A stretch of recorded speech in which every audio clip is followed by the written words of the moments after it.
Thank you for joining us for Weekdays Live with Reverend Al Sharpton. Take the time to share this broadcast right now. Tell your friends it's time to keep it real with Reverend Al. Comment your questions now in the chat or call Reverend Al Sharpton directly on air at 877-532-5797. Now stay tuned for Reverend Al. This is Reverend Al Sharpton. As you watch the broadcast, support National Action Network. Go to www.nationalactionnetwork.net and be involved. You can join, take your membership right online, www.nationalactionnetwork.net. Getting ready to start the program, but we need you to be part of the movement.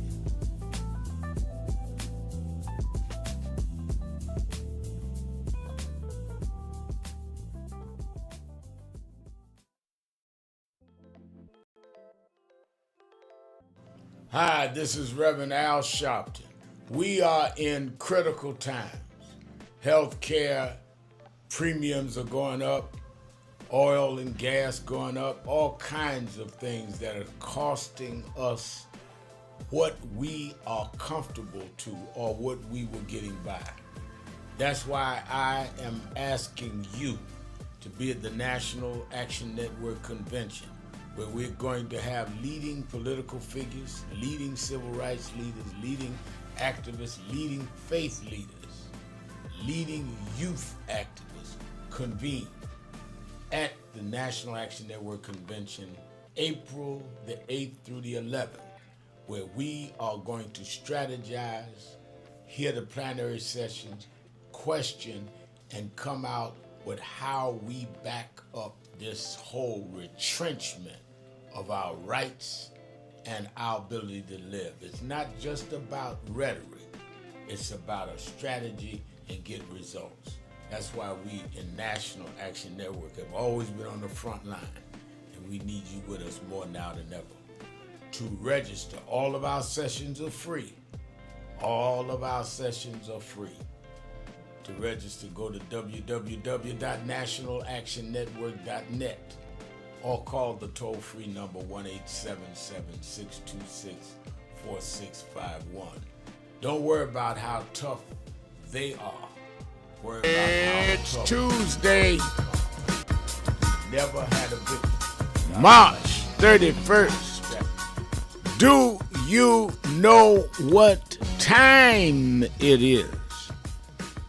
It's Al Sharpton's time. And for the next 3 hours, it's time to put aside all pretenses, deception, denial, or fronting. The time has come to keep it real on Keeping It Real with Reverend Al Sharpton. A very good afternoon to you all across the country. Good morning to our West Coast listeners, and welcome to those listening on Sirius XM, Channel 126, The Urban View, where talk empowers and becomes action. I'm coming to you live from our National Action Network corporate headquarters in New York, and for the next 3 hours, you can join the conversation and be heard nationwide in every state and every region of the country. All you have to do is call me at 1-877-532-5797, 1-877-532-5797, and you can be part of this, I want to say global, because we get calls from Germany and Africa, this global conversation to hear what's on your mind and what's in your heart. And let me say again, this is Tell It All Tuesday, and I like people to just tell it all, let it out. I don't like those people that go through, well, I was going to say this, but I held something back. No, let it out. Times are so serious now. Just unload it. Every time I get a chance, I just unload it. Because when you hold back, who are you holding back for? You're only stuffing yourself and misinforming others. So let it out, let it out, let it out. Both by sending me text messages on our message board at nationalactionnetwork.net or calling me at the toll-free number, 1-877-626-46. I'm sorry, that's my Sunday radio show number, 1-877-532-5797, like Derek Trapp is saying, good afternoon, Reverend Al Sharpton. Well, good afternoon, Derek. And Angela Hutto is saying, amen, praise the Lord, hallelujah. You letting it out, Angela. That's what I'm talking about. And on and on and on. Now, let me frame some of what we can talk about. You're not limited to this, but I want to frame it because a lot of people just don't know what's going on. A few things I outlined to talk about today. Now, President Donald Trump is telling allies facing high fuel prices to get your own oil from the Strait of Hormuz. Now, gas prices have surged amid this global conflict that he started in Iran. U.S. gas prices have topped $4 per gallon for the first time since 2022. $4 a gallon going up. This is the man that said, vote for me, not Kamala. I'm going to stabilize everything. I'm going to bring affordability down. Well, he's gone into a war that we still do not understand why. What is the objective? What is the purpose? And how do we get out of it? Where do you claim victory? Or can you claim victory? Nobody knows why we got in. Nobody knows how we getting out. Nobody knows why we got in. But we do know that gas has gone up to over $4 a gallon. And we do know that there was an Iranian attack on an oil tanker near Dubai. And there's a lot of instability around this Strait of Hormuz, where 20% of the oil in the world runs through the Strait of Hormuz right now. So it's a critical global oil route. Now, Trump has also escalated rhetoric and pressure on allies. Trump has urged U.S. allies facing fuel shortages to get your own oil, signaling there'll be a pullback of American support and calling for more aggressive action. And war is intensifying in the region. Heavy strikes continue across the region, including major explosions in Iran's cities, home and nuclear facilities. The conflict is escalating internationally. And as I said, we don't know why we're in it. We don't know how we're getting out of it. We do know we're starting to feel it economically here. It's whether you're Republican or Democrat. Let me tell you something. Pull up to the gas station, you don't say I'm a Republican and you get a Trump discount. You pay the same thing the Democrats and the independents pay for your man's decision. Now, on top of that, Medicaid cuts threaten hundreds of hospitals.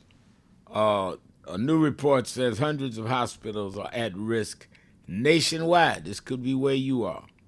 An estimated 446 hospitals across 44 states and the District of Columbia are at high risk of closing or cutting services due to Medicaid reductions in President Trump's spending bill. because Medicaid covers roughly 20% of hospital funding. Facilities are already operating at a loss, are now facing severe financial strain. I told you that when he came with this big, beautiful bill. They've cut down Medicaid reductions. Cutting that down, and the fact that Medicaid covers about 20% of hospital funding, is going to lead to closing of hospitals. Now, the cuts could trigger job losses and restricted care. You already have in some rural areas, you have to travel miles to get to a hospital. Well, try double and tripling that. It could cause people's lives. And let's talk about that. I see people, Randy Pickens is on our message board, and he come out, he says, never will see Sharpton at a Marching for Jesus rally. Well, I have one every Saturday in Harlem, and I call national marches all the time.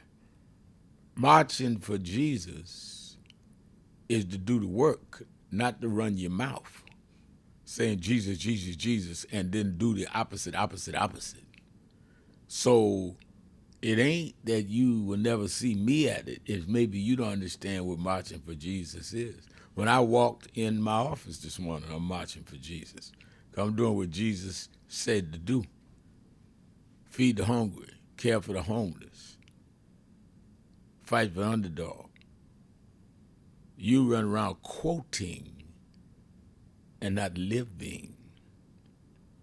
He said, these things I do, and the work I do, you do also. Not run your mouth.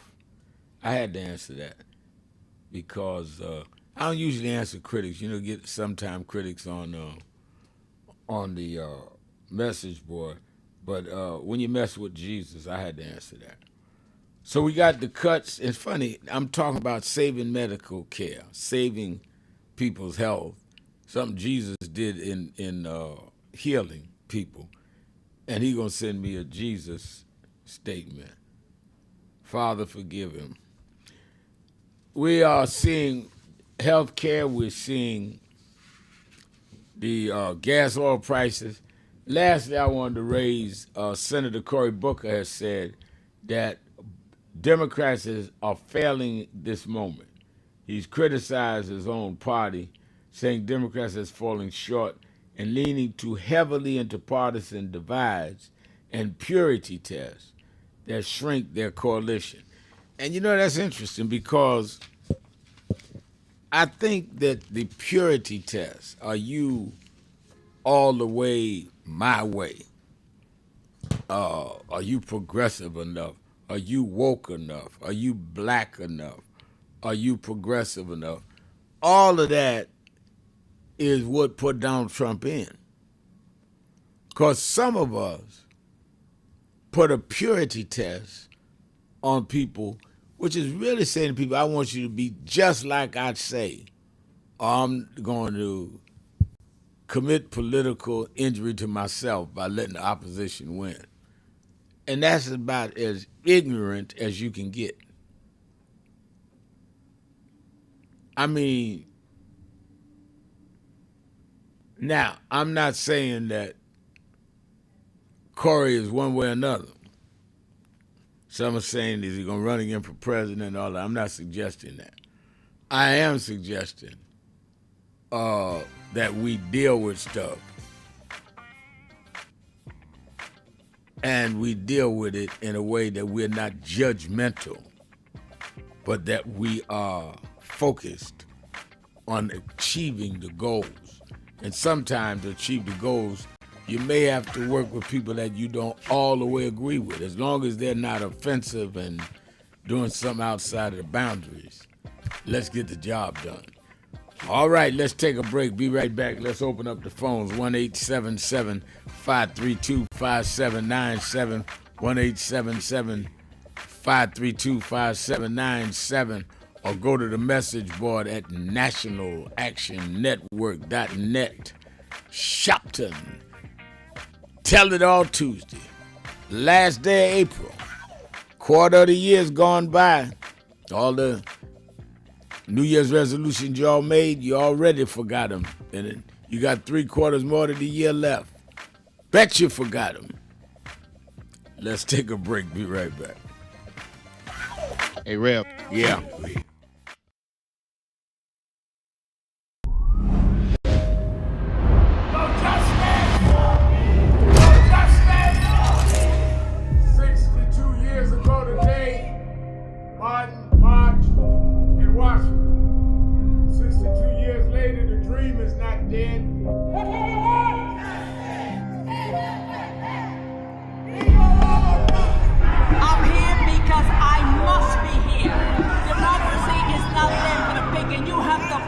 Democracy, that's what it is. What Trump will erase, we will replace. It's the dreamers in many cases have reversed and tried to turn it into a nightmare. We come to Wall Street rather than Washington this year to let them know you can try to turn back the clock, but you can't turn back time. We gonna keep the dream alive on Wall Street.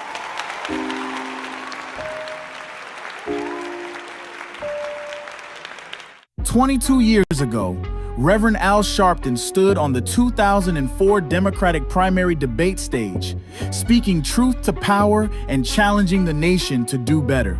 Today, many of those same issues remain, reminding us how much work is still ahead. Reverend Sharpton, why are you in this race? Well, let me say this. First of all, I do not think that it is fair to say that there are two Americas. There are many Americas.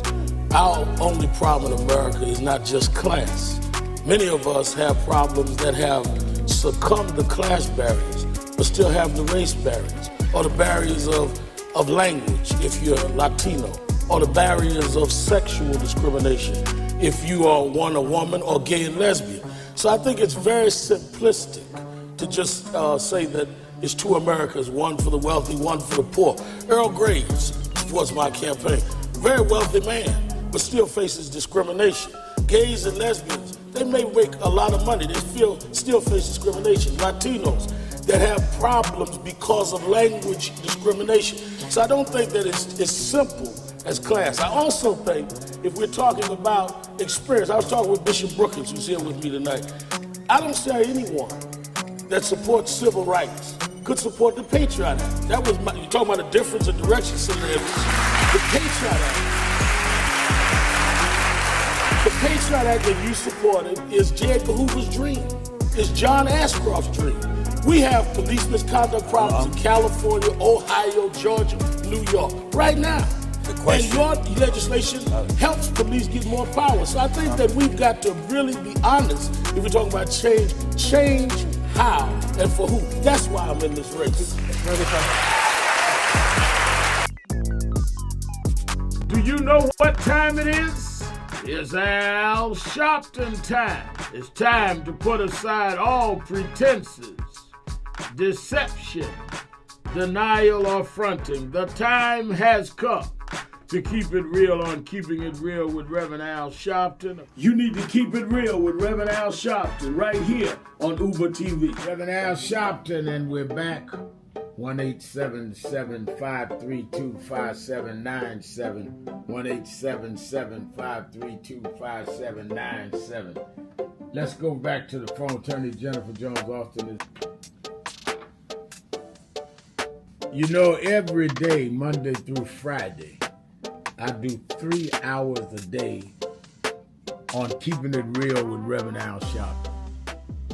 I do 1 hour on Sunday mornings with Reverend Al Sharpton. And I'm live on radio and TV with the Saturday Action Rally. 7 days a week, I talk to our people, hear from them, to call in. I'm sick and tired of people talking for people that they don't talk to. So go on www.nationalactionnetwork.net. Listen to my show, call in, express your opinion. You don't have to agree with me. But let's start talking to each other rather than about each other and lecturing at each other. Let's keep it real with Sharpton. Happy 20th anniversary to Reverend Al Sharpton on 20 years of keeping it real. 2 decades of truth-telling, fearless advocacy, and keeping the people informed and empowered.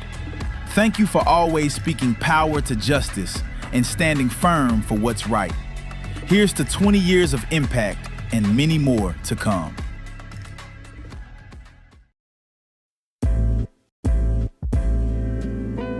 So it's become almost an unhealthy habit how much I'm listening to Keep It Real, because it is the realest thing on the air anywhere, whether it be online or whether it be on the radio or wherever it's coming into you from, because there's no one of Rev's importance and caliber who is as dominant a media figure as he is, who allows people to speak at length, and who he treats with equal respect and admiration with every call, whether he agrees with you or not. And I'm not gonna throw shade at anybody, but there are a lot of people with big platforms like the Rev has who are afraid to talk to the people and who are afraid that the people will keep it real with them. And he never shies away from anything any of us want to talk to him about. And he doesn't shut you up. It's not a soundbite, it's a conversation. So I would like people in media to learn from this man who is carrying MLK's torch. Don't be afraid of people.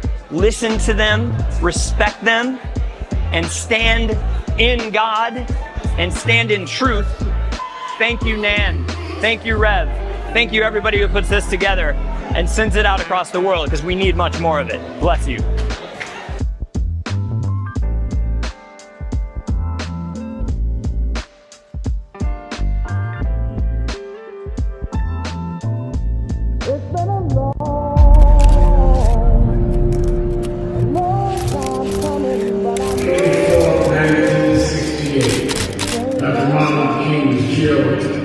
In Memphis, Tennessee. And it has been the commitment of National Action Network to always, in the month he was killed, to let them know they killed the dreamer. Because I have a dream today. They can't kill the dreamer.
I want to talk to you. I want to talk to you. Just break.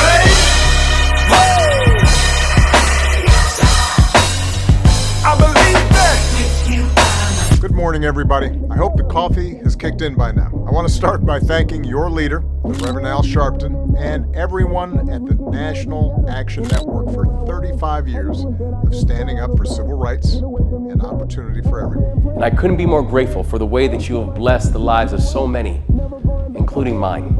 As we look today on King Day, let us not forget that we had to struggle to even have this day. They did not wake up one morning and say, let's give a federal holiday to Martin Luther King. People petitioned, people marched.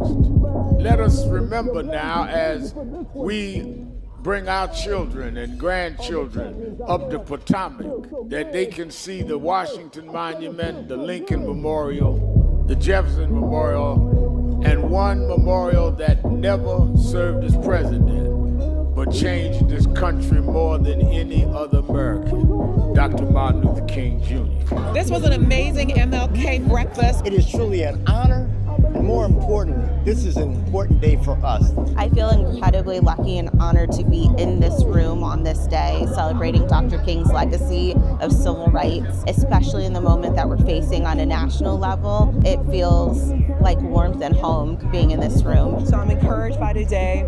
I'm encouraged that we're getting out, we're protesting, but more needs to be done. We need to lean in. And let's keep fighting because the job is not done here. Keeping it real. I'm your host, Reverend Al Sharpton, and we're back. It's Tell It All Tuesday, last day of March. I said last day of April, and our engineer and a couple of you on the message board said it's not the last day of April, it's last day of March. I know that. I was just seeing if y'all was woke. I was testing him down there in Dallas. He's woke, so we know where it is. Tomorrow is April Fool's Day.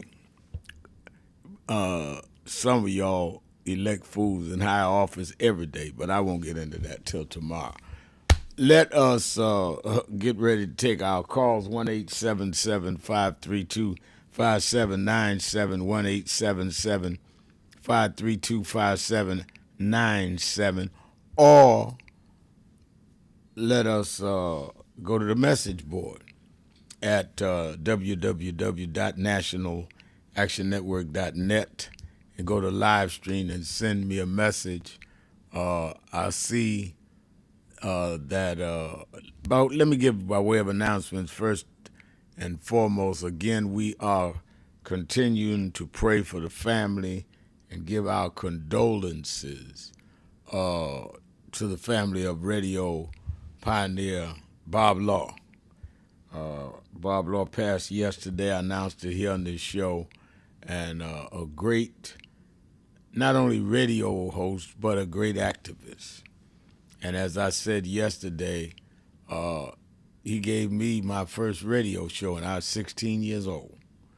I just had been the youth director of Operation Breadbasket in New York under Reverend William Jones and Jesse Jackson.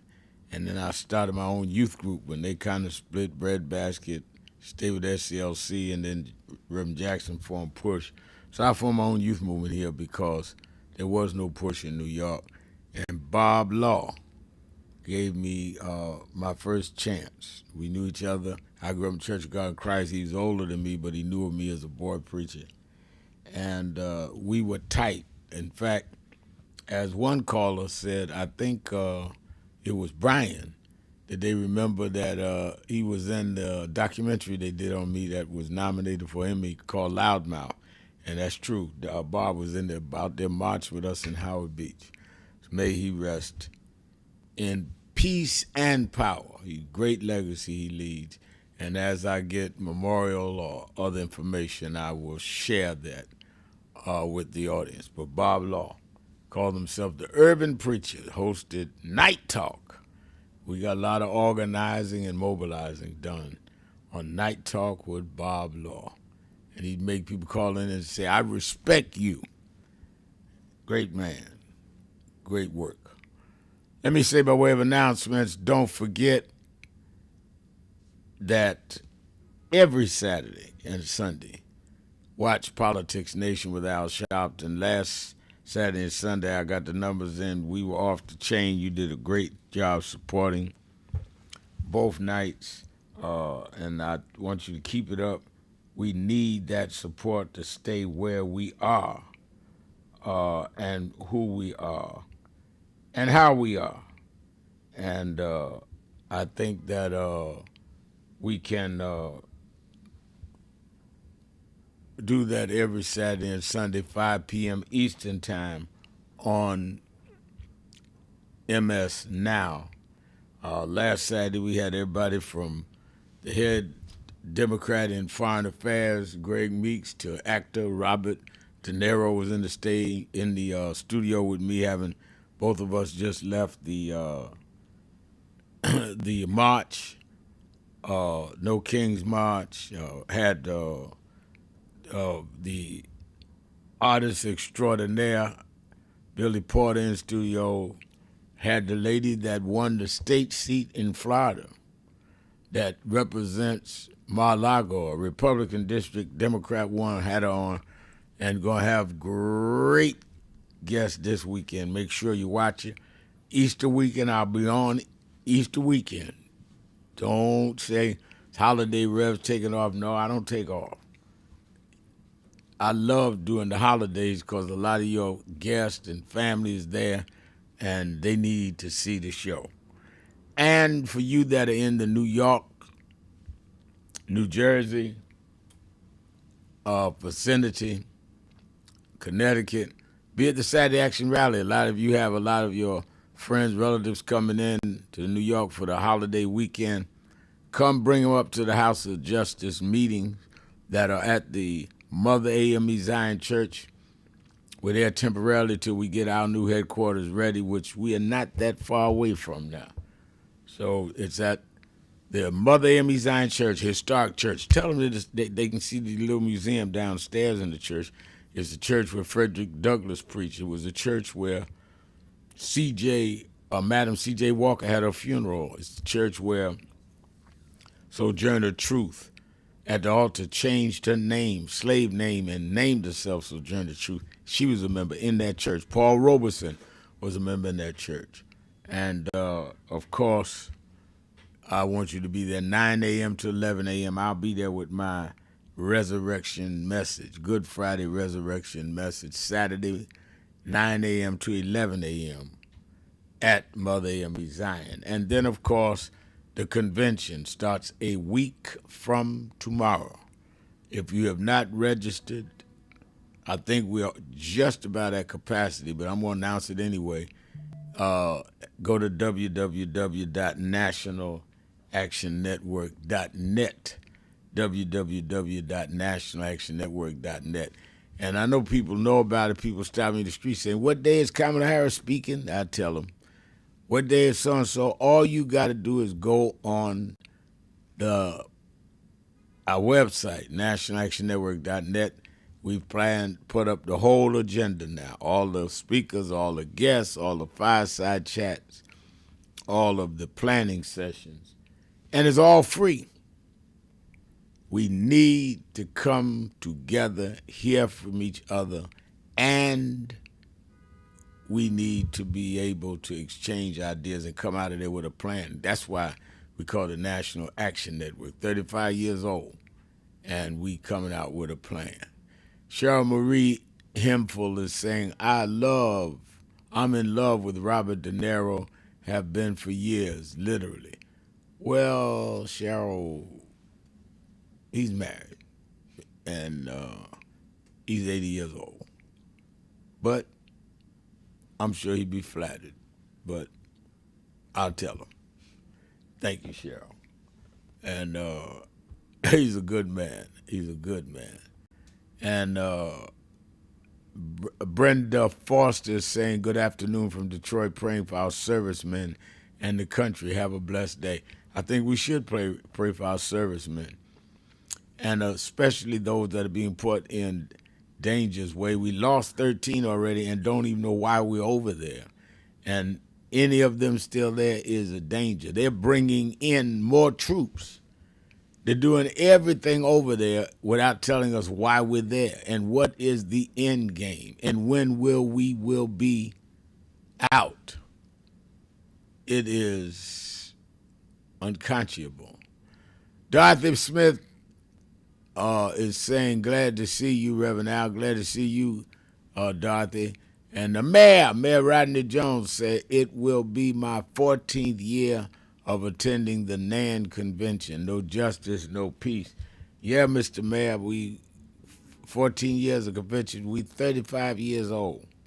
And I remember when we started, 1991. Nobody thought we'd be here 35 years later, but this is not about a sprint. This is about a long distance running. And Pauline McCullough says, happy Passover to our Jewish brothers and sisters, sundown on April 1st, which is tomorrow.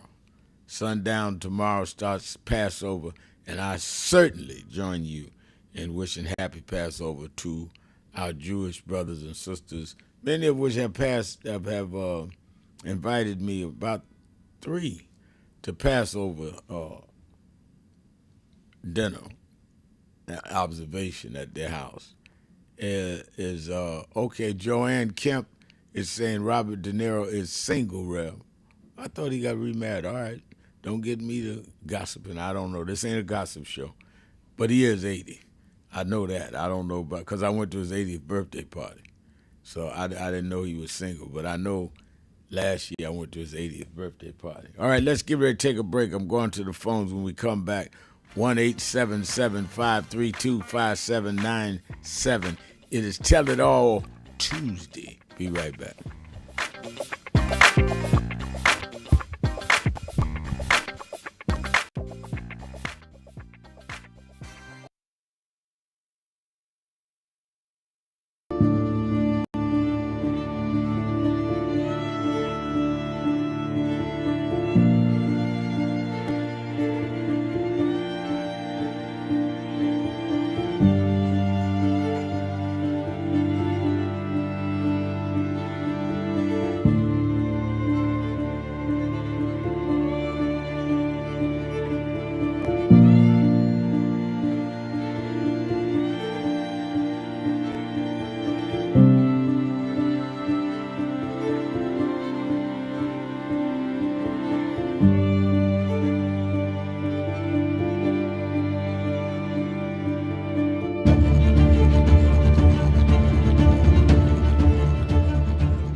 Hello, New Orleans.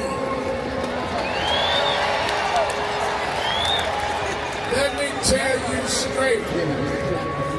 They did not think we could come and be here tonight. They cut budgets and advertising, but one black man, Rich Newton, has said, I don't care.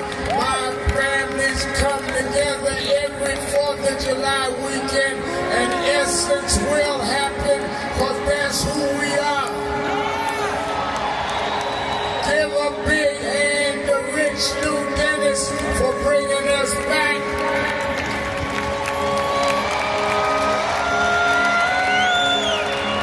Why do we come? Because the essence of who we are is essential to what made this nation. We built this nation. We made this nation. We created the essential dollars that this nation lives off of.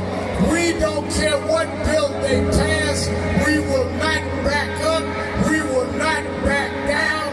We will not give in. We will not be chased out. We don't care who's in the White House. We're going to organize our house by house.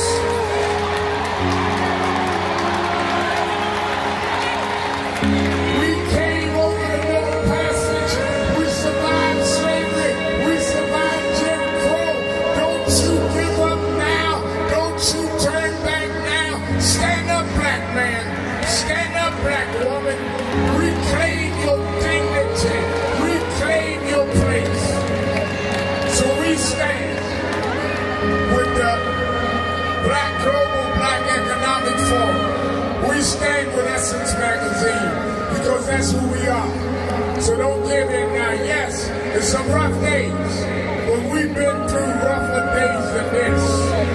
Yes, Trump is a bad dude, but we beat badder dudes than Trump. So let's party with a purpose, because our rhythm and our music reminds us who we are. Because we can smile through our pain and organize for our gain. Let's stand up and let's celebrate who we are. Thank you, God bless you.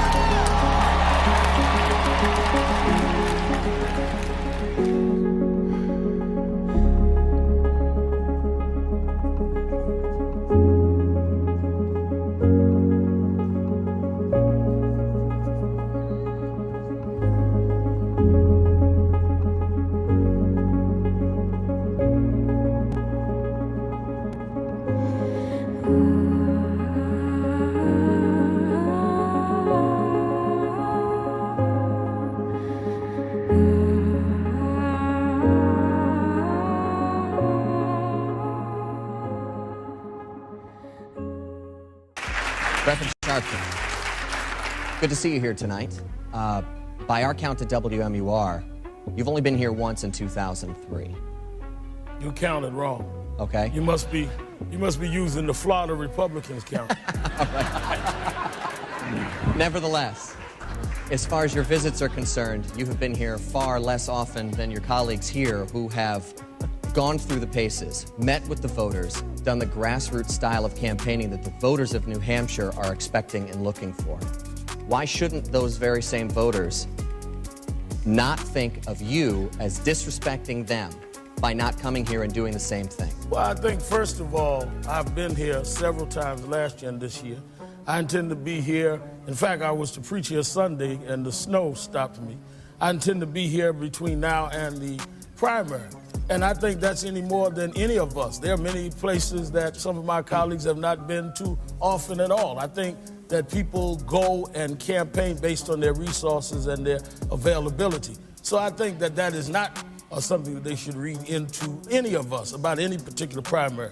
I also want to address your first question. As a minister, I think that you can have a personal motivation of religion, but you should not try to act like your religion is something that dictates where people ought to go. I pray every day. I can assure you in my talks with God, he is not a registered member of the right wing of the Republican Party. Today, many of those same challenges still remain that Reverend Al Sharpton stood on the 2004 Democratic primary debate stage and spoke about, a clear reminder that the work is far from over. For over 35 years, the commitment to justice has remained strong. The fight continues, the voice is steady, and the mission moves forward. Voting rights! Voting rights. Everyone look here. Say it again, Ms. Pearl. Voting rights! Voting rights. One more time, Ms. Pearl. Voting rights! There we go. Voting rights! Voting rights! Voting rights! Voting rights! Voting rights! When do we want it? Now! When do we need it? Now! Yesterday. What do we want? Voting rights! When do we need it? Now! What do we want? Voting rights! When do we need it? Now!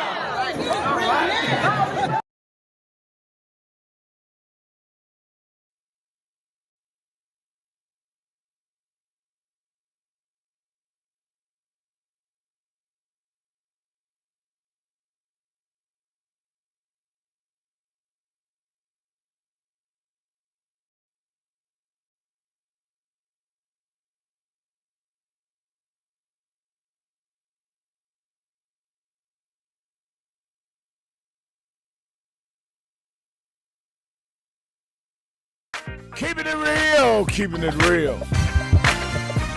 I'm your host, Reverend Al Sharpton, and we're back.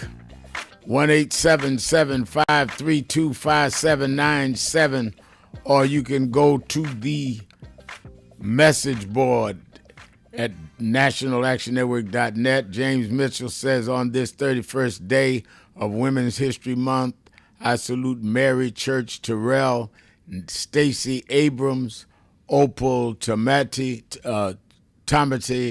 and Ella Fitzgerald. Hats off to them. Great selections, James. All right, let's go to the phone. Let me go to Chicago to my dear friend in Chicago, the beloved Miss Eunice. Miss Eunice, you're keeping it real with Al Sharpton. Good afternoon, Rev. How are you today? I'm doing very well.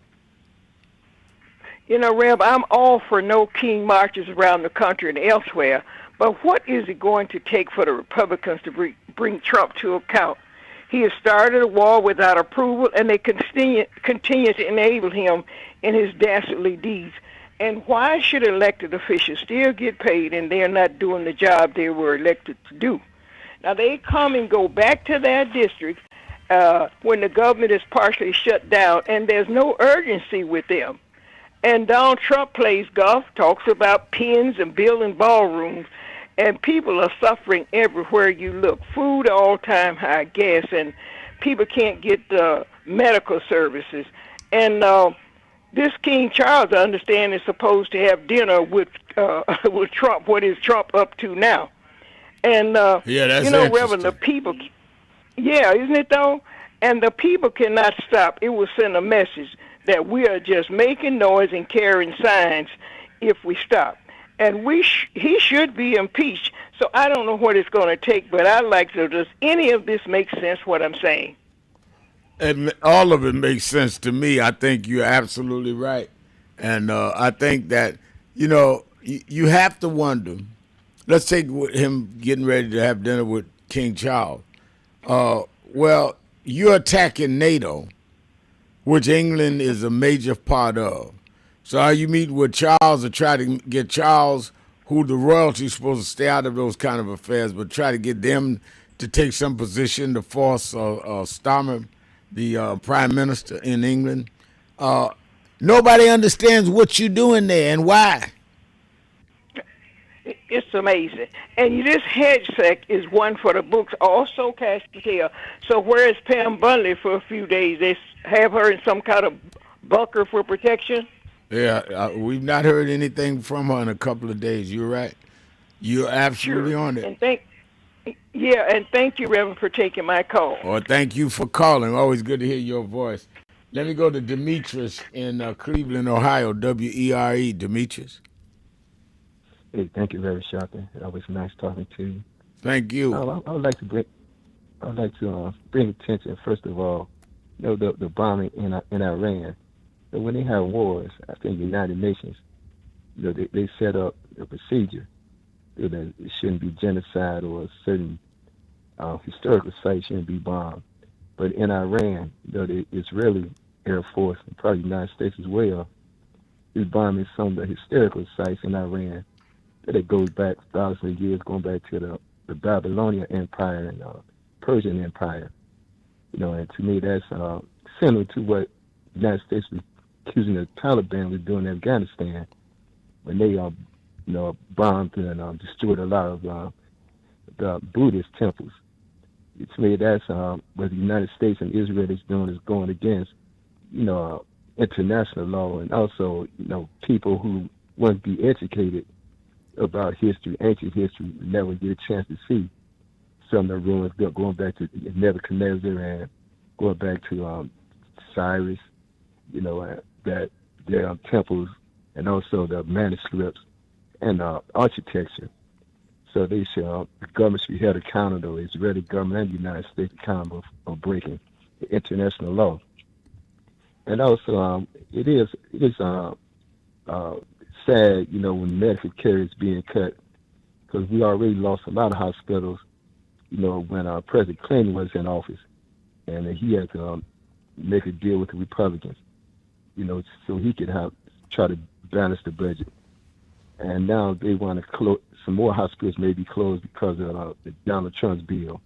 And when we have a measles outbreak, and a lot of the pharmacies are closed, different drugstores, because they don't have as many patients coming in because of the medical care and because of the lawsuits.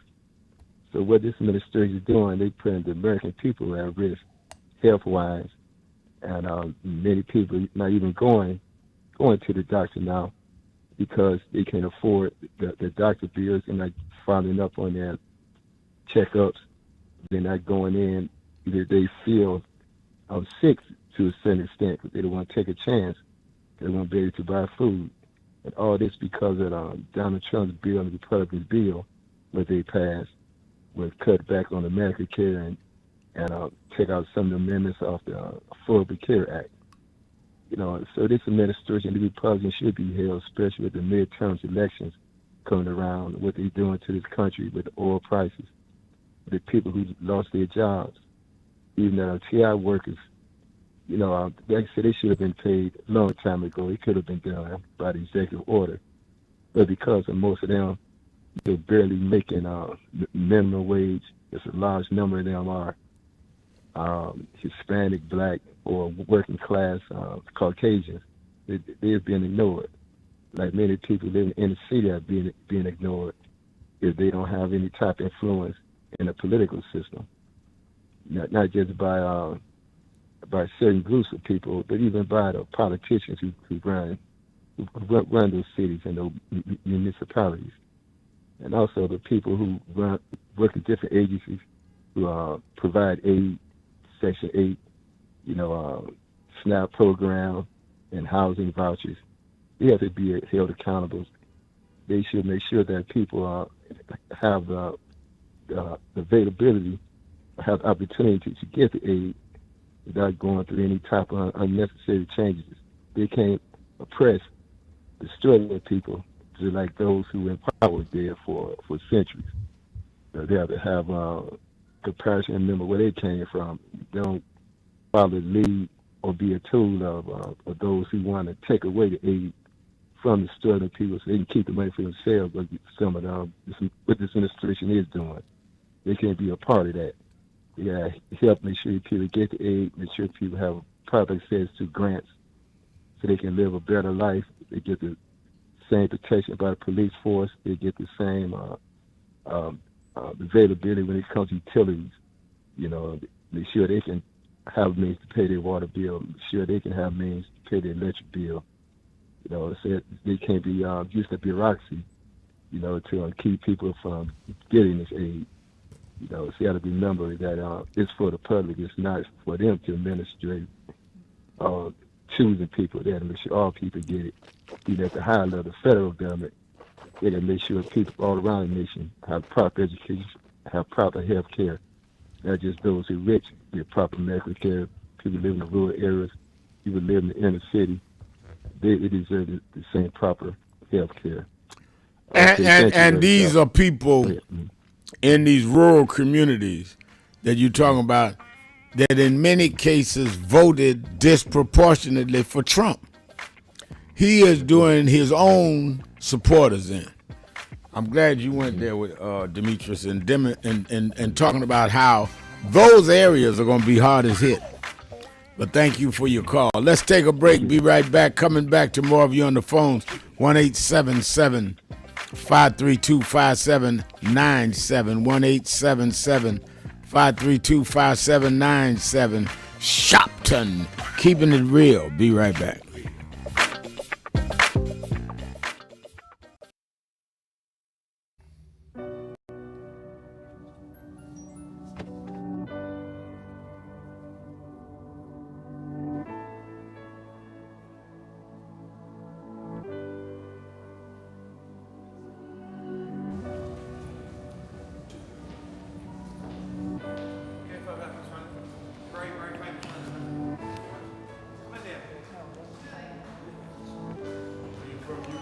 London, yeah. We've got many problems there. We need you over our side. Yeah, you're invited anytime, please. Whenever you want to come. There we go. Guys! What's up, Doc?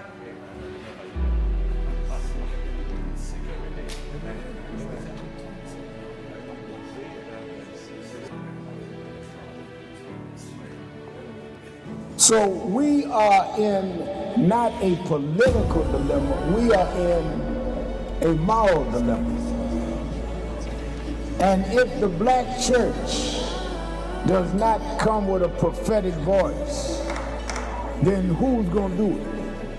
We can go through all the data, all the statistics, all we're going through in the workshops, but the question is, where is the action going to be? We all believe in Jesus. Jesus didn't teach theology, he healed people. And they learned the nature of the theology based on his healing. We've got to heal this nation. And if we heal this nation, the nation will return to our churches. But we've become silent and compromised.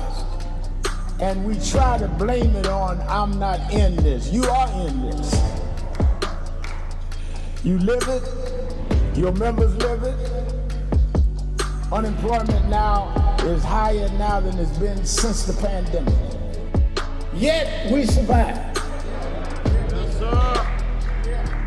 There's no history in the world of any people that went through the kind of psychological, cultural, and physical slavery like blacks did in America. The only reason we're still here is because of our faith. We had no external strength. We had an internal strength. And it was the God that we were taught by our mamas and grandmamas that brought us through. And I don't care who's sitting in the White House, we cannot betray the God that brought us through.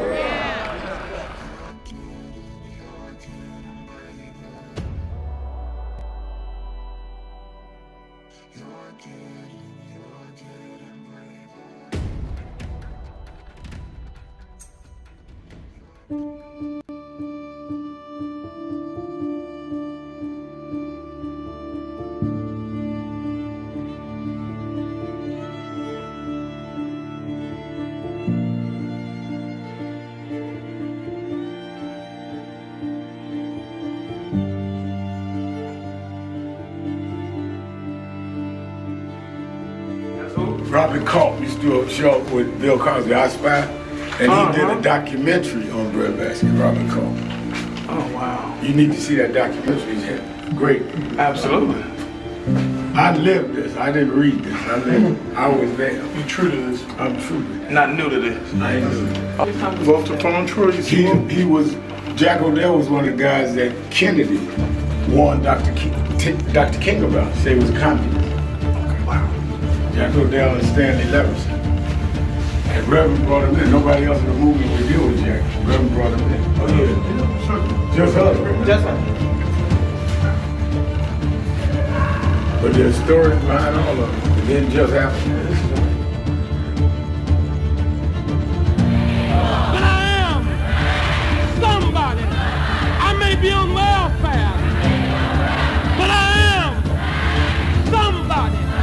I may be in jail, but I am somebody.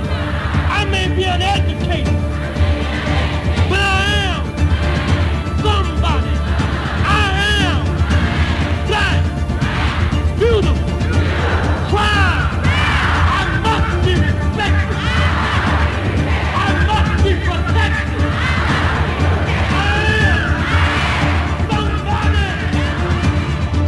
Come today. I see the Reverend Jesse Jackson is here. Yes. Lord, we thank you for the Reverend Jesse Jackson. Yes. I see the Honorable Maxine Waters is here. Yes. We thank for Maxine Waters. We see the Reverend Al Sharpton is here. Yes. We thank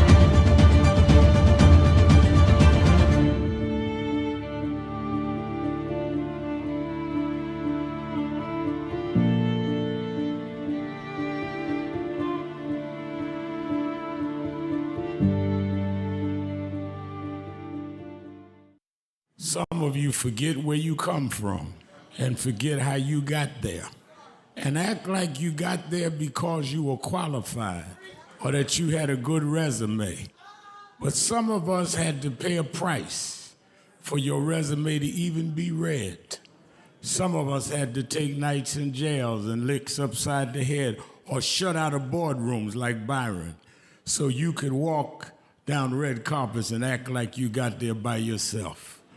So I received this award with a special place in my heart and on my shelf because I'm getting it from a freedom fighter who never forgot where he came from and how he got there.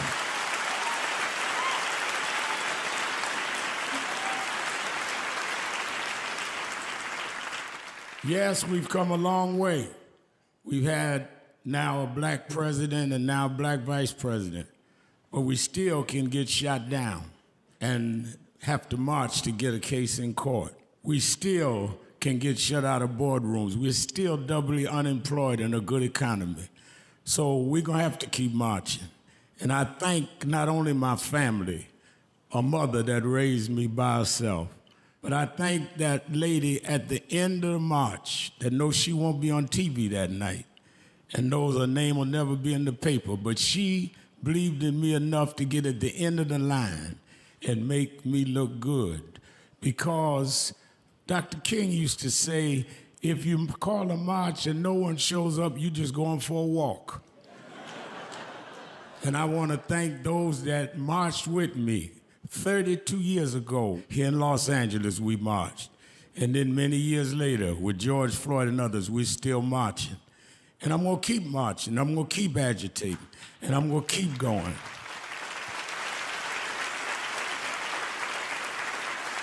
Until we don't have to do it anymore.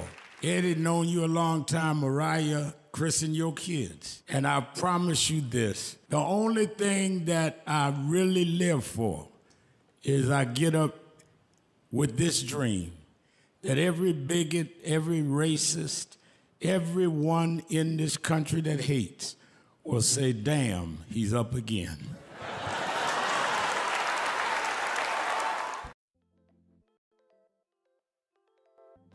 Hi, this is Reverend Al Sharpton. We are in critical times.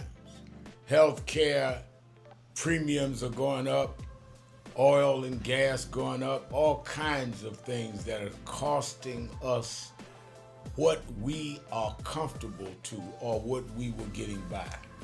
That's why I am asking you to be at the National Action Network Convention, where we're going to have leading political figures, leading civil rights leaders, leading activists, leading faith leaders, leading youth activists convene at the National Action Network Convention, April the 8th through the 11th, where we are going to strategize, hear the plenary sessions, question, and come out with how we back up this whole retrenchment of our rights and our ability to live. It's not just about rhetoric, it's about a strategy and get results. That's why we in National Action Network have always been on the front line, and we need you with us more now than ever. To register, all of our sessions are free. All of our sessions are free. To register, go to www.nationalactionnetwork.net or call the toll-free number 1-877-626-4651. Don't worry about how tough they are. Worry about how tough we must become. We never had a victory without a fight. It's time to strategize and fight back.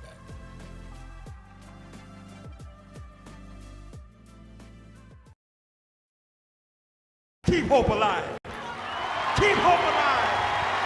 Keep hope alive on tomorrow night and beyond.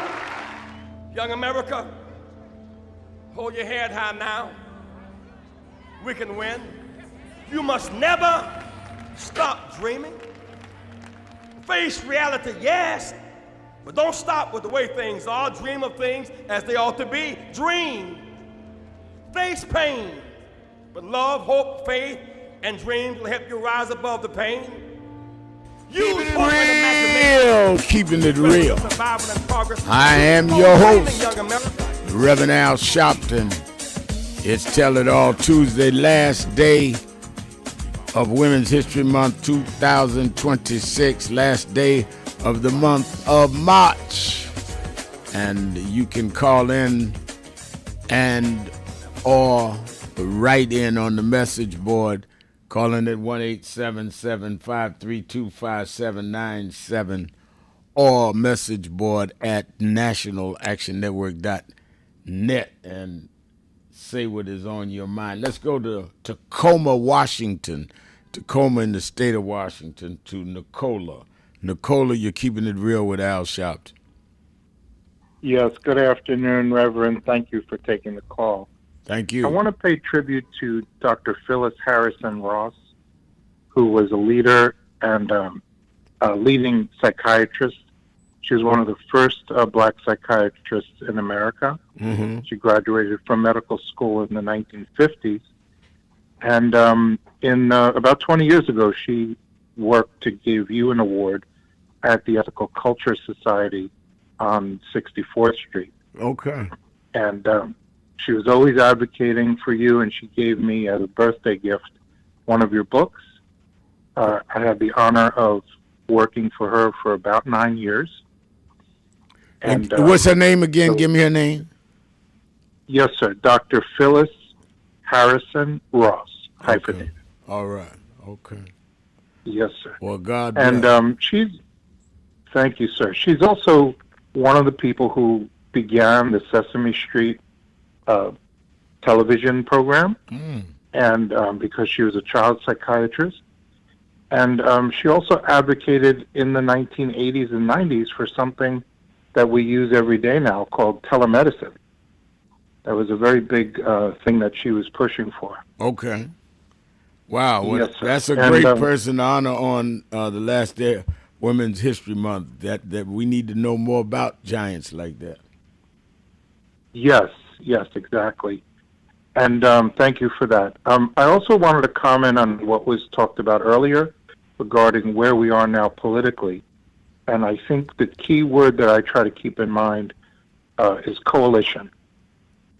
Because I feel there's so many ways that people can disagree, but we all know we agree that Trump has to go. Right. And we need to win these midterms.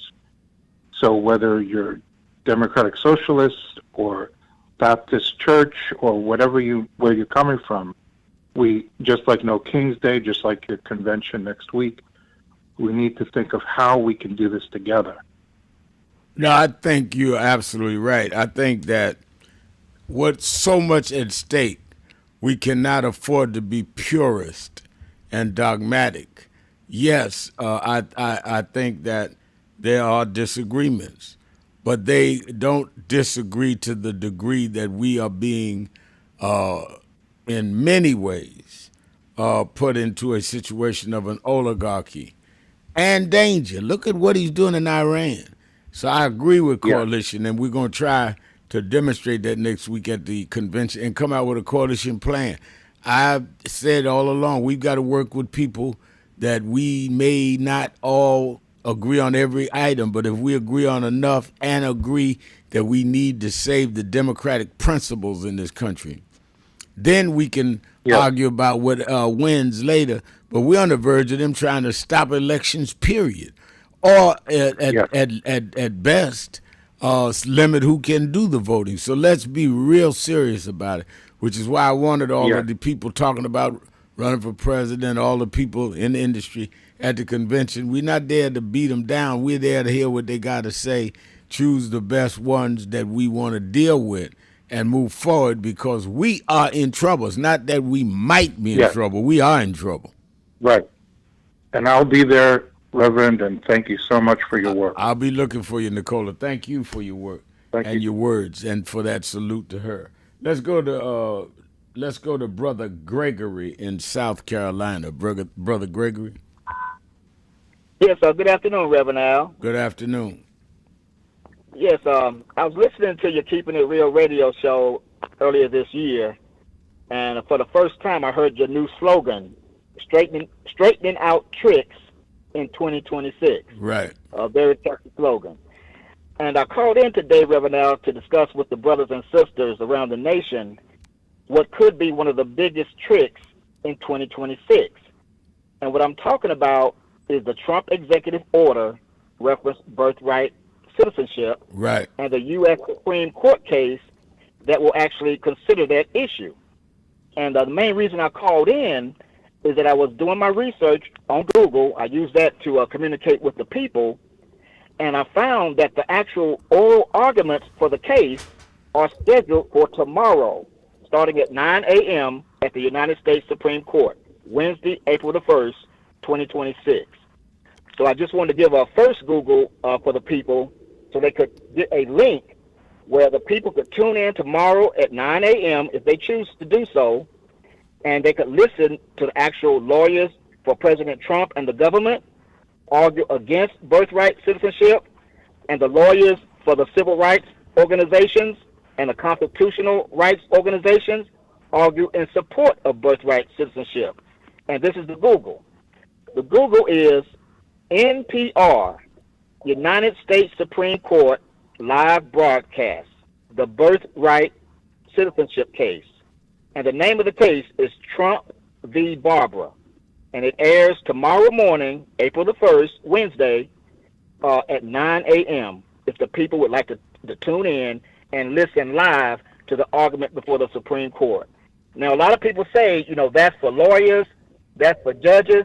But like you say, Reverend Al, when you talk about politics and law and government, it affects all of us. Right. So as citizens of the United States, if you have the time, please tune in and listen to the arguments. It might be a lot of legal talk, but it will also be a lot of common sense talk that can teach all of us what is going on in this country with Trump and the Republicans possibly attempting to roll back the clock on our people. And just two more quick Googles for more information for the people. The second one is NPR, who is an American? The U.S. Supreme Court will decide. That's NPR, who is an American? The U.S. Supreme Court will decide. That's the second Google. And that Google shows that this issue is expanding beyond just immigrants to affecting possibly all Americans. And the third Google, Reverend Al, which I definitely wanted to bring to your attention and hope you get a chance to read this article, the Google is The New Yorker, Trump and Birthright Citizenship. The New Yorker, Trump and Birthright Citizenship. And it's an excellent article citing two Yale professors who studied this issue, Reverend Al. And what they concluded, and what this article says, that some white supremacist groups actually went to the White House and basically pitched this idea of birthright citizenship executive order to President Trump. That's where it got started.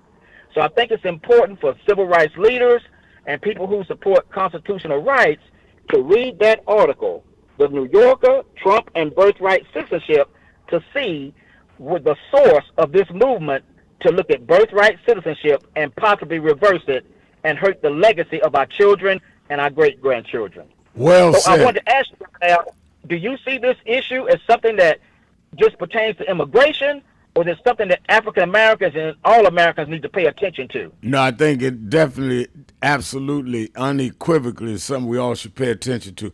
Let's remember, and it'll be part of the arguments tomorrow, is that we go back to the 14th Amendment with Dred Scott. And Dred Scott was enslaved, went to a free state, and came back.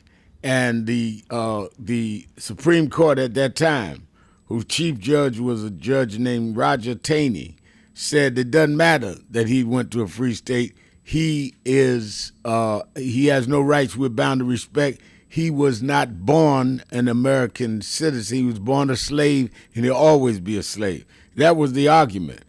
If this argument tomorrow goes and they change birthright citizenship, it will not only bring us back in a era of Dred Scott, even though we don't have slavery, but it will impact people here from the Caribbean, Haiti, Barbados, Trinidad, all of Africa. All of them now, if you're born here, and your parents may have been born in Africa or in the Caribbean or anywhere, you're a citizen by birth. This would remove that. And it would disenfranchise millions of people. And I think that we need to not look at it, they talking about Latinos. No, they talking about everybody.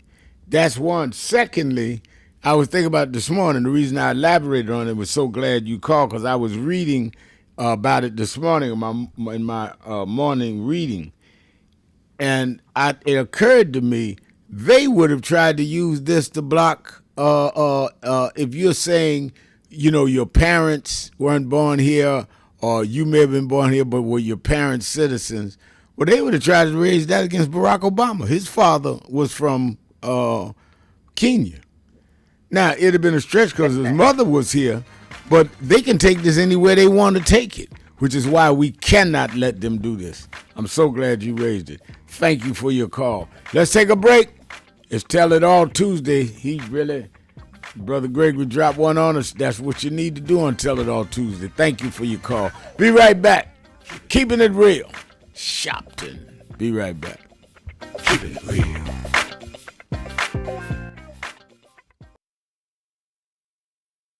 It's been a long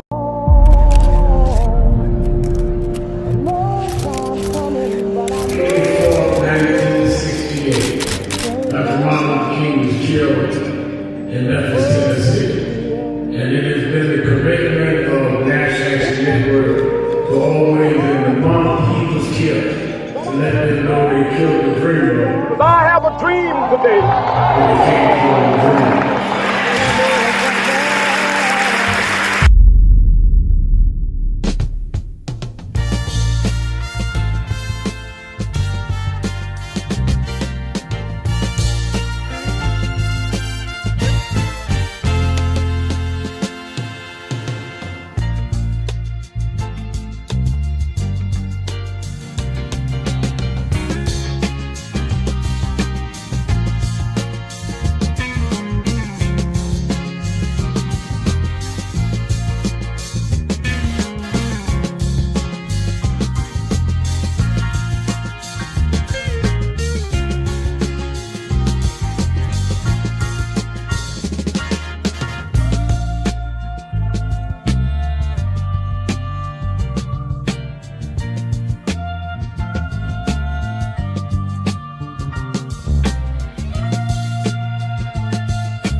All over the world today, people are gathered in love vigils to celebrate the life of a man that taught the world how to love.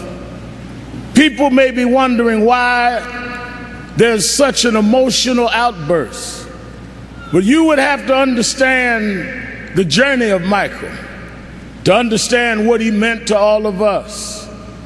For these that sit here as the Jackson family, a mother and father with 9 children that rose from a working class family in Gary, Indiana. They had nothing but a dream. No one believed in those days that these kind of dreams could come true. But they kept on believing, and Michael never let the world turn him around from his dreams. I first met Michael around 1970, Black Expo, Chicago, Illinois, Reverend Jesse Jackson, who stood by this family till now. And from that day, as a cute kid to this moment, he never gave up dreaming. It was that dream that changed culture all over the world. When Michael started, it was a different world. But because Michael kept going, because he didn't accept limitations, because he refused to let people decide his boundaries, he opened up the whole world. In the music world, he put on one glove, pulled his pants up, and broke down the color curtain, where now our videos are shown and magazines put us on the cover. It was Michael Jackson that brought blacks and whites and Asians and Latinos together. It was Michael Jackson that made us sing "We Are the World" and feed the hungry long before Live Aid.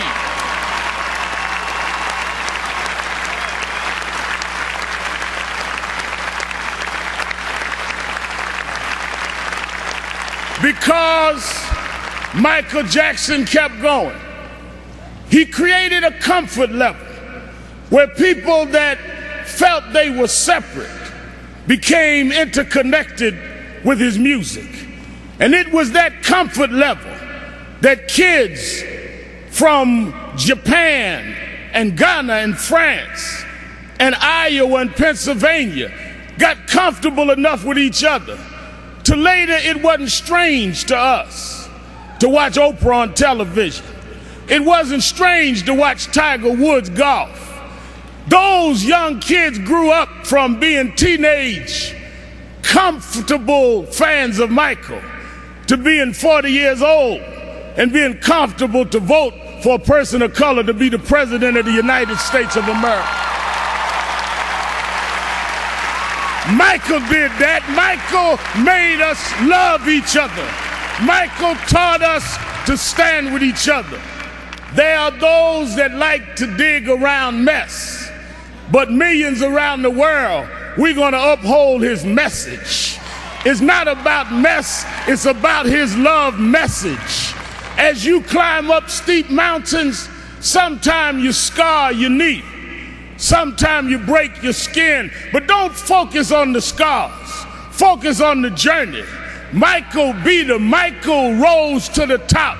He outsang his cynics. He outdanced his doubters. He outperformed the pessimists.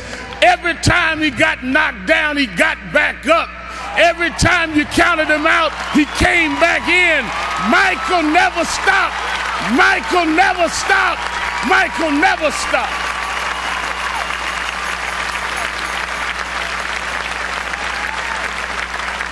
I want to thank to Mrs. Jackson and Joe Jackson, his sisters and brothers. We thank you for giving us someone that taught us love, someone that taught us hope. We want to thank you because we know it was your dream too. And we know that your heart is broken. I know you have some comfort from the letter from the President of the United States and Nelson Mandela, but this was your child. This was your brother. This was your cousin. Nothing will fill your heart's loss But I hope the love that people are showing will make you know he didn't live in vain. And I want his 3 children to know, wasn't nothing strange about your daddy. It was strange what your daddy had to deal with, but he dealt with it.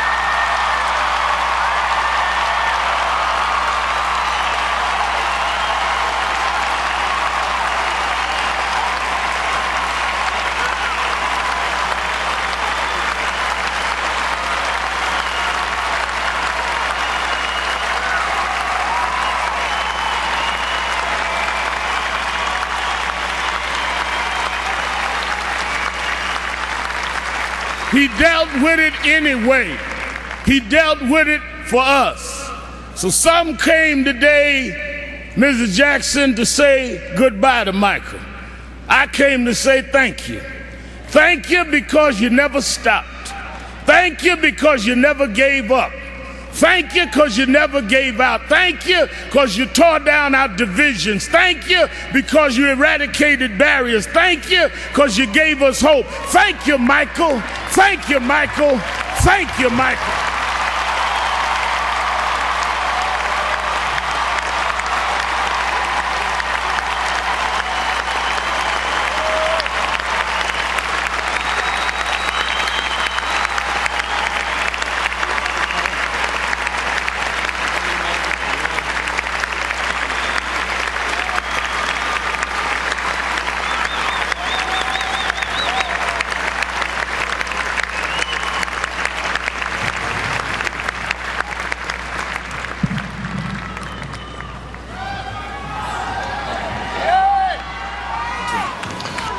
We have a young man in the studio who I think is an astounding young brother because of his youth. He's only 19 years old and he's accomplished a lot, and he's here to make a presentation to James Brown, and we'd like to welcome him warmly. His name is Al Sharpton.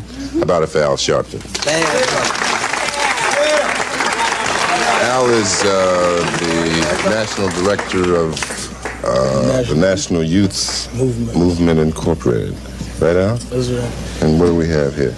Well, we come to break tradition.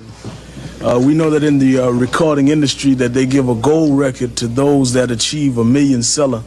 But we view your million seller payback as a black record because it is relevant and says many of the things that young blacks have tried to say and could not musically express in our own little way. And we feel the payback is sort of like the theme song of Young Black America in 1974. Yeah.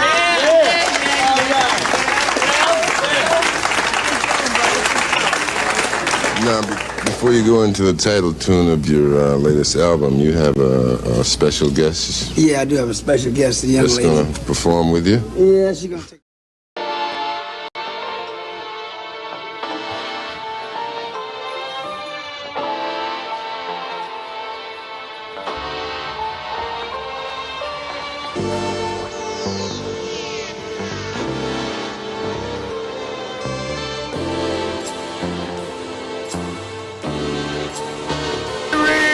Keeping it real, I'm your host, Reverend Al Sharpton. Tell it all Tuesday, 1-877-532-5797, 1-877-532-5797. And let's go right back to the phones. And the message board, Joanne Hopkins on the message board says, Reverend Al, you always kept it real and you're still keeping it real. God bless you. Well, bless you for saying that. I try to. Thank you. And Renee Mickens says, wow, this is amazing. I guess she's looking at some of the stuff that people are putting out, including what this birthright citizenship thread is. That's right, Renee. It is amazing. Let's go to Disco Brian in Philadelphia, Pennsylvania, WURD, the word. Disco Brian. Thank you so much, Rev. Beautiful, wonderful show today so far. So I hope I can contribute to the best of my ability. Not only is it International Trans Day of Visibility, Rev, but also the final day of Women's History Month and as Hillary Clinton reminded me on Blue Sky, it's also National Run for Office Day. So it's interesting that all of those days are not colliding, but aligning. Maybe the stars are aligning for justice finally, Rev. And on this final day of Women's History Month, I want to honor women artists that are close to me. First, my wife, Lindsay Kovnat, whose magical work was featured last Friday at Our House Cultural Center, alongside two other brilliant women artists based here in Germantown, Philly, Elena Fatima Rizal and Dreddy D. And also I want to honor Vanessa Chandler, who turns her Germantown art and sound events into joyful dance parties. It was a blast. So thank all of them and all women for creating life, and women artists for giving us so many reasons to live. Rev, the light of your moral clarity has really helped me process so much of the madness we're drowning in. And I want to agree entirely with you and Nicola, brilliant man who will be in fellowship at the NAN convention that called you earlier from Tacoma, that we must be building that coalition of the left and the liberals and the sane, moderates. But I think we have to remember what we're building a coalition for, if it's not to become a voting bloc. Rev, I would hope that those of us who refuse to endorse Kamala Harris if we had big platforms, or those of us who refuse to encourage our friends or our audiences to vote for Harris Walls, have learned our lesson. There are two politicians I won't name who are very popular and fit the description of people who refused to endorse and refused to encourage their audiences to get excited, and instead endorsed the uncommitted movement instead of Harris Walls. And I hope that those people, like all of us, have awoken to the reality that life is far, far worse for Israelis and Palestinians now that we were stupid enough to elect the con man that Netanyahu named an illegal settlement after in the Golan Heights. There's a settlement called Trump Heights that Netanyahu named in Trump's honor back in 2018. And, I'm still awoken by the nightmare of my memories of people heckling and interrupting Biden and Harris throughout their campaign in defense of Palestinians, looking at what has become of that country now. And for those people who say, oh, well, Harris it would have been just as bad under Harris. Rev, what do you have to say to those people? Because there's a lot of those people on social media who say, oh, no, they're still saying Trump and Harris is the same thing. They're both, Zionists, slaves to Israel. What do you say to those people, Rev? Well, I think that I do not waste a lot of time saying anything to those people because I think those people have an agenda and they're either paid off or they have a very narrow sectarian agenda. What I do say is to everyone else is to just use your common sense so you don't fall for their propaganda. Say the things that matter. It's very simple, Brian. Things that matter in your life, what you can afford, your health care, where you live, the cost of living, your education, your children's education, just basic stuff before we get to racism, homophobia, all that, just your basic stuff. What does Trump represent and what does Harris represent?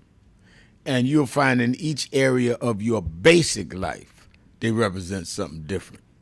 So if they represent something different in terms of your affordable housing, your education, your groceries, all the way across the board, even before I get to your rights, if they represent something totally different on how they would handle that, then people must think you are an ignoramus to tell you that there is no difference in them. Just go by your own life. Don't try to be expert in foreign affairs. You might not understand Gaza and Israel and like some of us do, but you understand the price of bread and who would give you affordable bread prices and who had them jacked up and for what reason. I mean, it's very simple. Sometimes I think, Brian, we get so intellectual or get so politically elitist that we don't get to people's basics.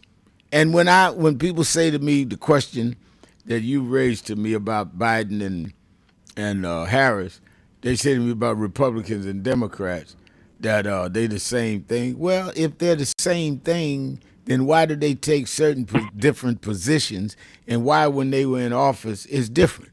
So if you think that that Biden was the same as Trump, then explain to me why we had different results and they took different positions.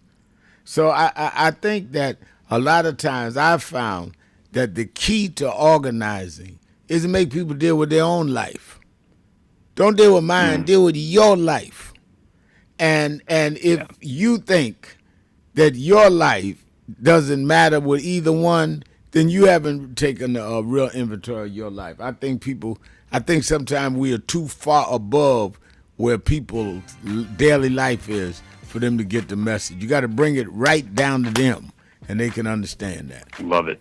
All right, love it. Thank you. Give congratulations to your wife for me. Let's take a break. We'll be right back. Keeping it real. Sharpton. Tell It All Tuesday. Keeping it real. Keep hope alive.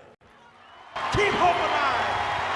Keep hope alive on tomorrow night and beyond. Young America, hold your head high now. We can win. You must never stop dreaming. Face reality, yes, but don't stop with the way things are. Dream of things as they ought to be. Dream. Face pain, but love, hope, faith, and dreams will help you rise above the pain.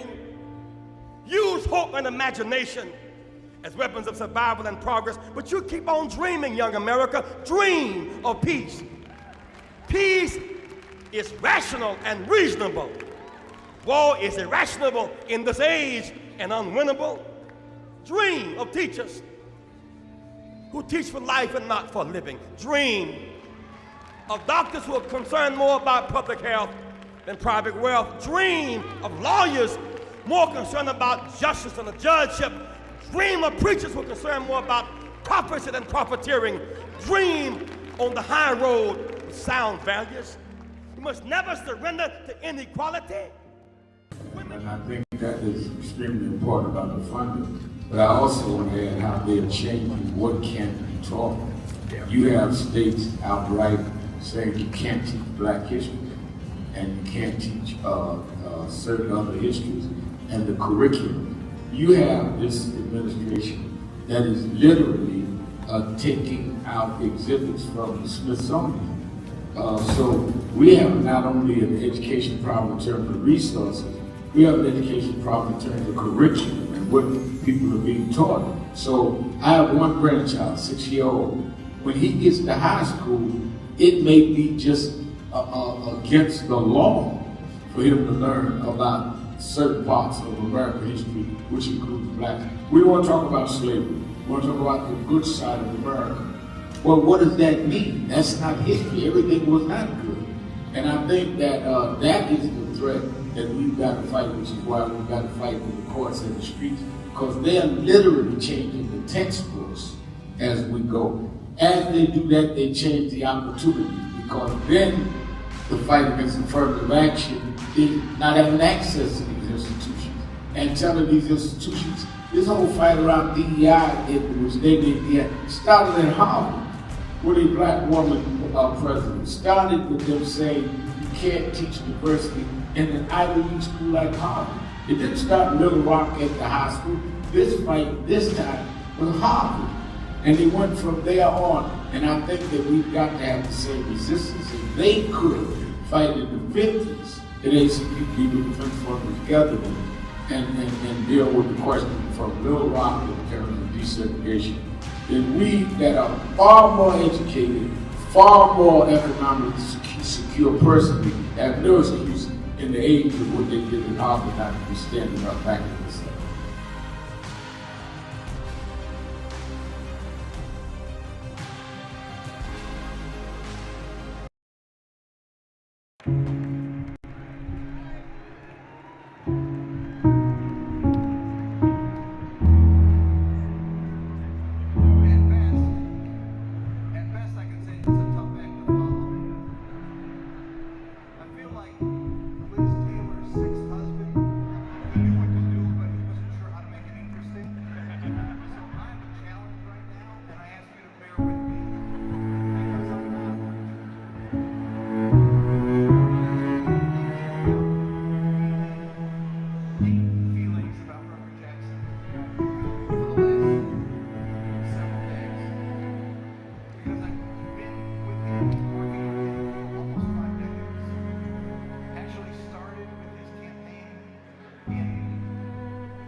National Action Network. Power in action. 35 years of justice, impact, and purpose. Wow. This is the Saturday after I had done 90 days in federal jail for leading a protest in Vieques, Puerto Rico. And I had went down to join Latino activists that were against the Navy bombings that was exercising Navy bombings that was causing asthma and health effects among the children there. And I was on my way to Saturday rally one Saturday, and I said, if they're going down there protesting that, and there were protesters, they would go out in the Navy base in the field and lay down, and they'd arrest them for being on federal property. And if they were doing that, then I would join them, because many of the Latino leaders went to jail with us protesting Amadou Diallo. I ended up having to do 90 days in federal jail. They transferred me from the federal prison in Puerto Rico, me and 3 others that went. They only got 40 days. They said because had a long sheet that it was of many other civil rights arrests, they gave me 90 days. I had to do 50 by myself. When I got out and went to the Saturday rally, Stephanie Mills, who we'd known each other since we were kids, she was there and sang at the rally that Saturday. That's her singing Home, as soon as I get home. One, she knew I loved the song, but 2, it was appropriate because I was coming home.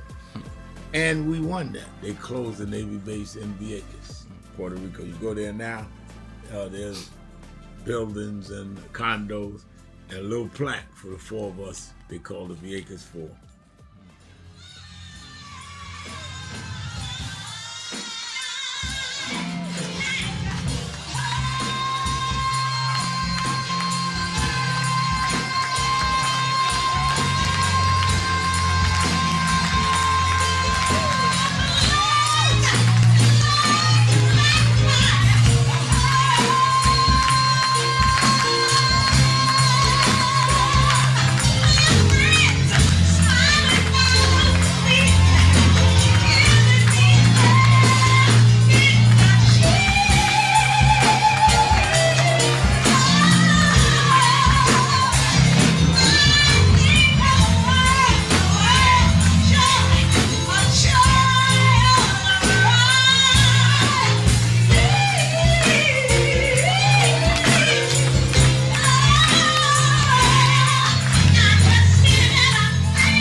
Reverend Al Sharpton, and we're back. 1-877-532-5797. 1-877-532-5797. Let's go to Christine in Manhattan, New York. Christine. Hello? Hello. Hi, Reverend Al. Thanks for taking my call. Oh, I have, listen, first I want to, it's Women's History Month. I have to say thanks to Kathy Hughes.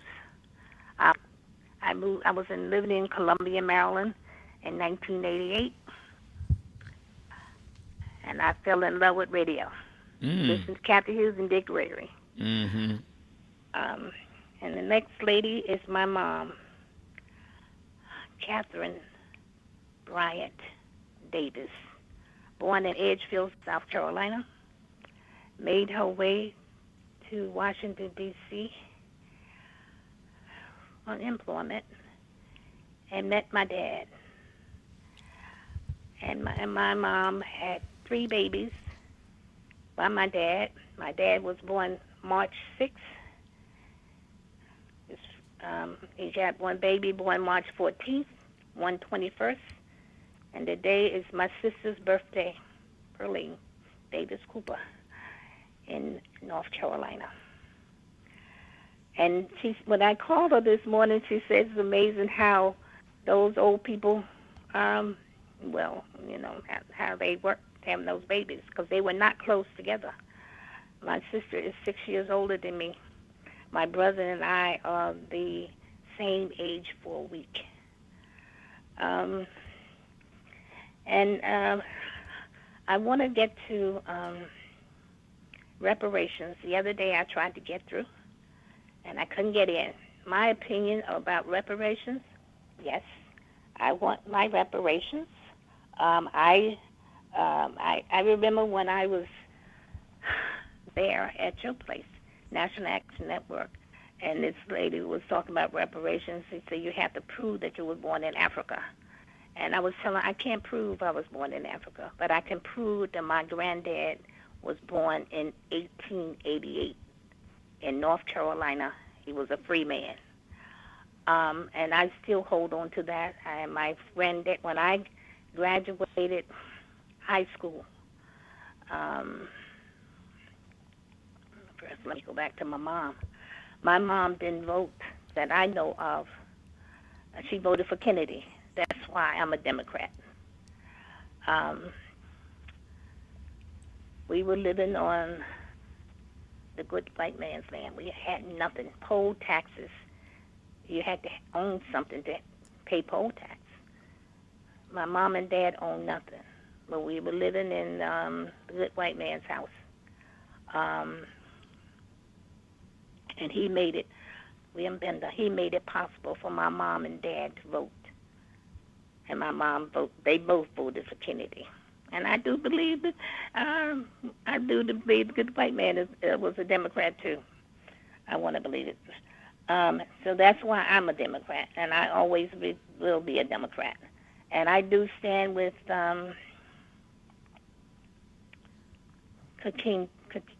Jeffries and Schumer. I will always be a Democrat. I don't have a problem saying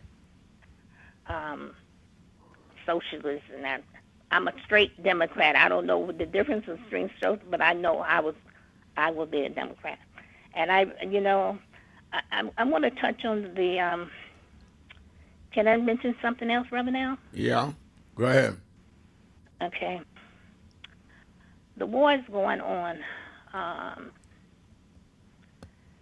and I am a Army wife for life.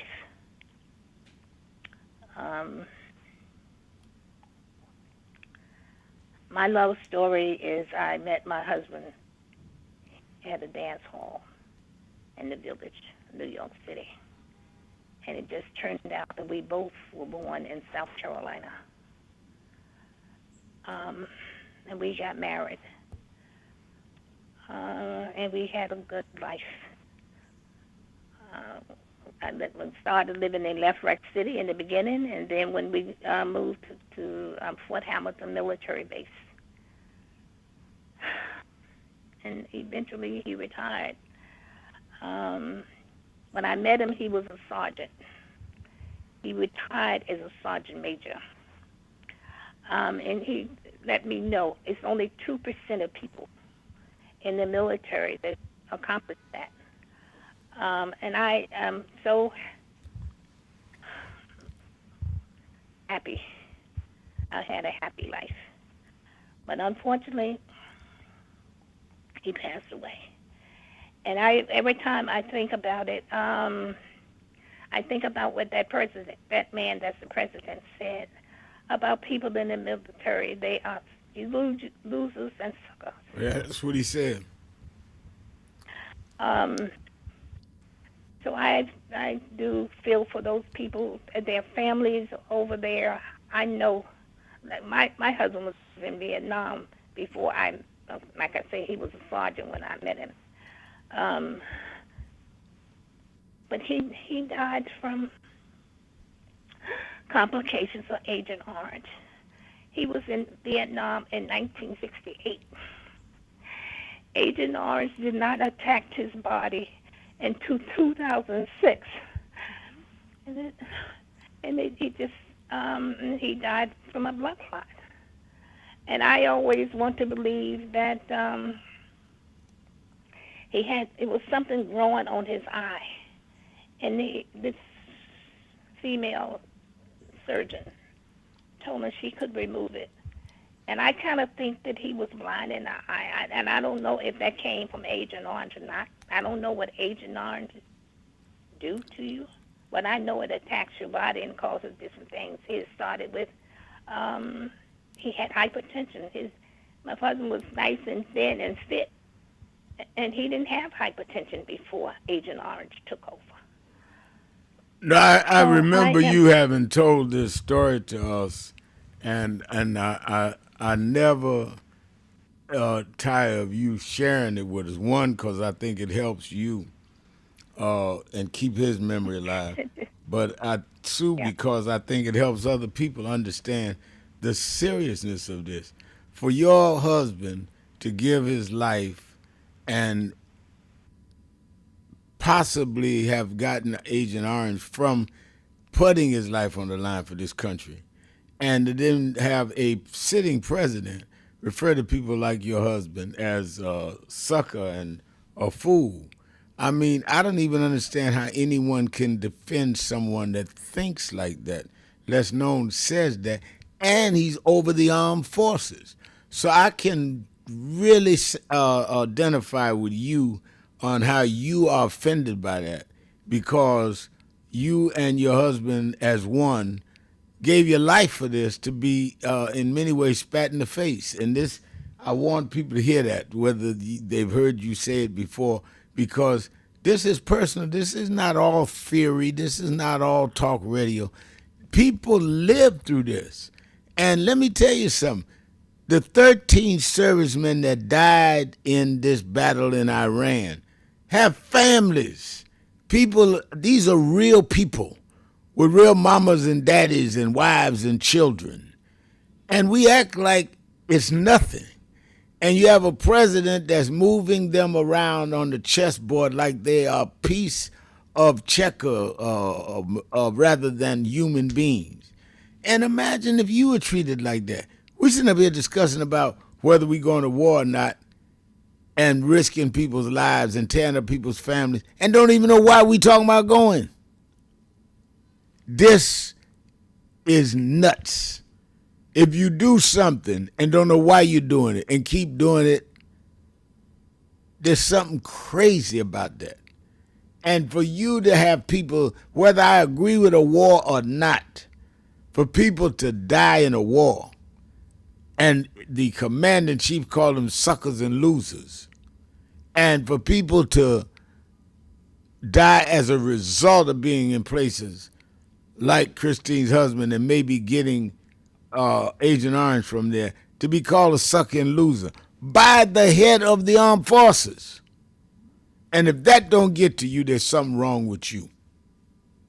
And I think Stephanie Humphrey's channel says on the message board, Sister Caller said he passed in 2006, 20 years this year. Thank him for his service. 20 years later, that ain't never going away.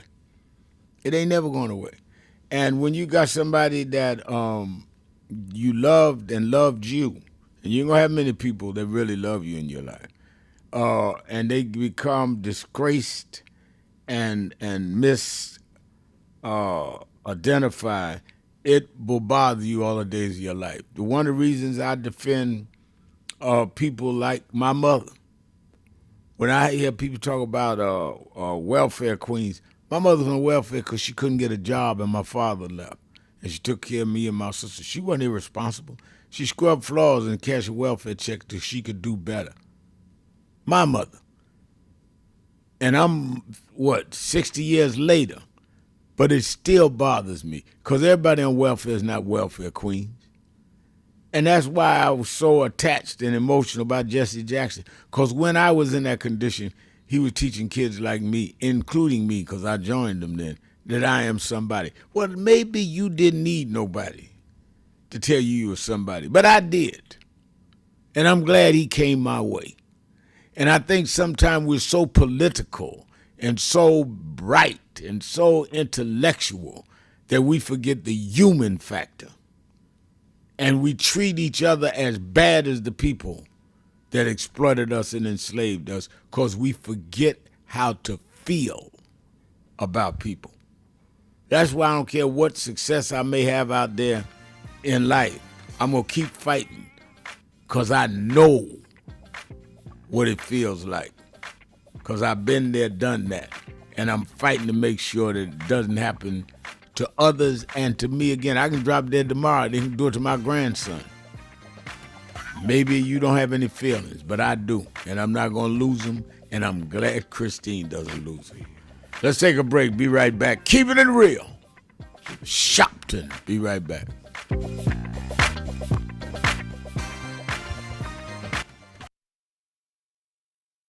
Some of you forget where you come from and forget how you got there and act like you got there because you were qualified or that you had a good resume. But some of us had to pay a price for your resume to even be read.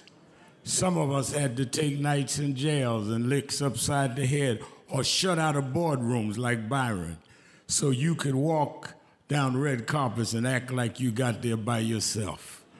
So I received this award with a special, special place in my heart and on my shelf because I'm getting it from a freedom fighter who never forgot where he came from and how he got there.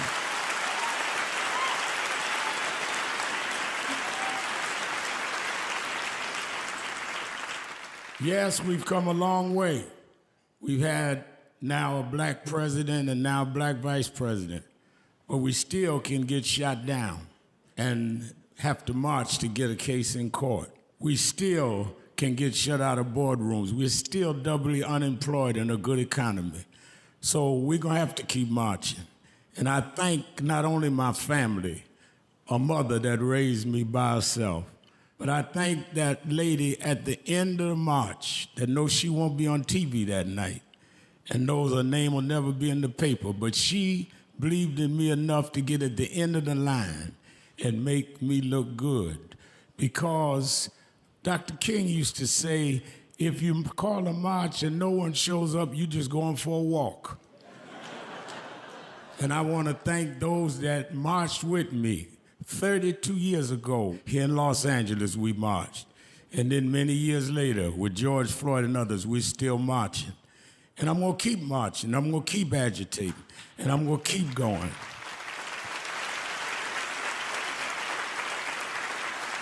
Until we don't have to do it anymore. Eddie, known you a long time. Mariah, Chris, and your kids. And I promise you this. The only thing that I really live for is I get up with this dream that every bigot, every racist, everyone in this country that hates will say, damn, he's up again. That I want to end. He talked about the dry bones in the valley. Don't tell you that. The only reason that the wind could blow life into the bones is because at some point they had to be connected. If the wind had blown into a disconnected body, it still wouldn't work. So before he prophesied to the wind, they had to first get the foot bone to connect to the ankle bone, and the ankle bone to the calf bone, and to the knee bone, and the knee bone to the thigh bone. If we are to prophesy to the wind, we must first connect this body. We must connect Eddie Long to Farrakhan and Cornel West to Elders and Lowry to Sharpton. If we can connect this body, then God will blow the breath of life into our community. But as long as we are disconnected, the wind can't blow because it's blowing on disconnected dry bones. But the good news is that we're the children of people that have been through worse than this, and we're still here. So even though I get despondent, I don't ever get depressed, because I want the world to know you won't beat us, because we're the children of those that took the worst form of slavery and brutality that ever lived, that ever existed. Our parents survived the Middle Passage. Only the strong got here, and then we lost our name, our culture, our religion, and we're still here. But you don't know who we are. We're the children of Chaka Zulu. We're the children of Mary McLeod Bethune. We're the children of Marcus Garvey. We're the children of Martin Luther King. We'll be here. We were first and we'll be last. We know who we are.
And advertising, but one black man, rich, new thing is said, I don't care, my families come together every 4th of July weekend, and essence will happen, because that's who we are. Give a big hand to Rich New Dennis for bringing us back.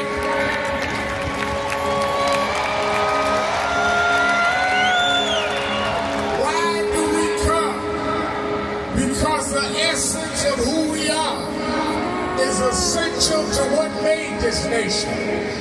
We built this nation. We made this nation.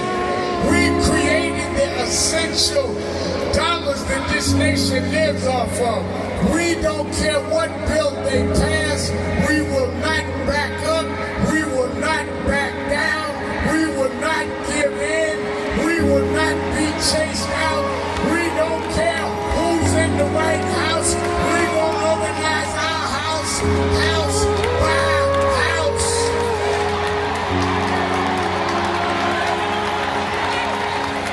We came over the Middle Passage. We survived slavery. We survived Jim Crow. Don't you give up now. Don't you turn back now. Stand up, black man. Stand up, black woman. Reclaim your dignity. Reclaim your place. So we stand with the Global Black Economic Forum. We stand with Essence Magazine, because that's who we are. So don't give in now. Yes, there's some rough days, but we've been through rougher days than this. Yes, Trump is a bad dude, but we beat badder dudes than Trump.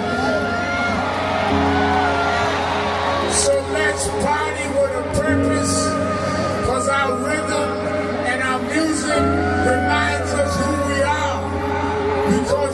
can smile through our pain and organize for our gain. Let's stand up and let's celebrate who we are. Thank you, God bless you.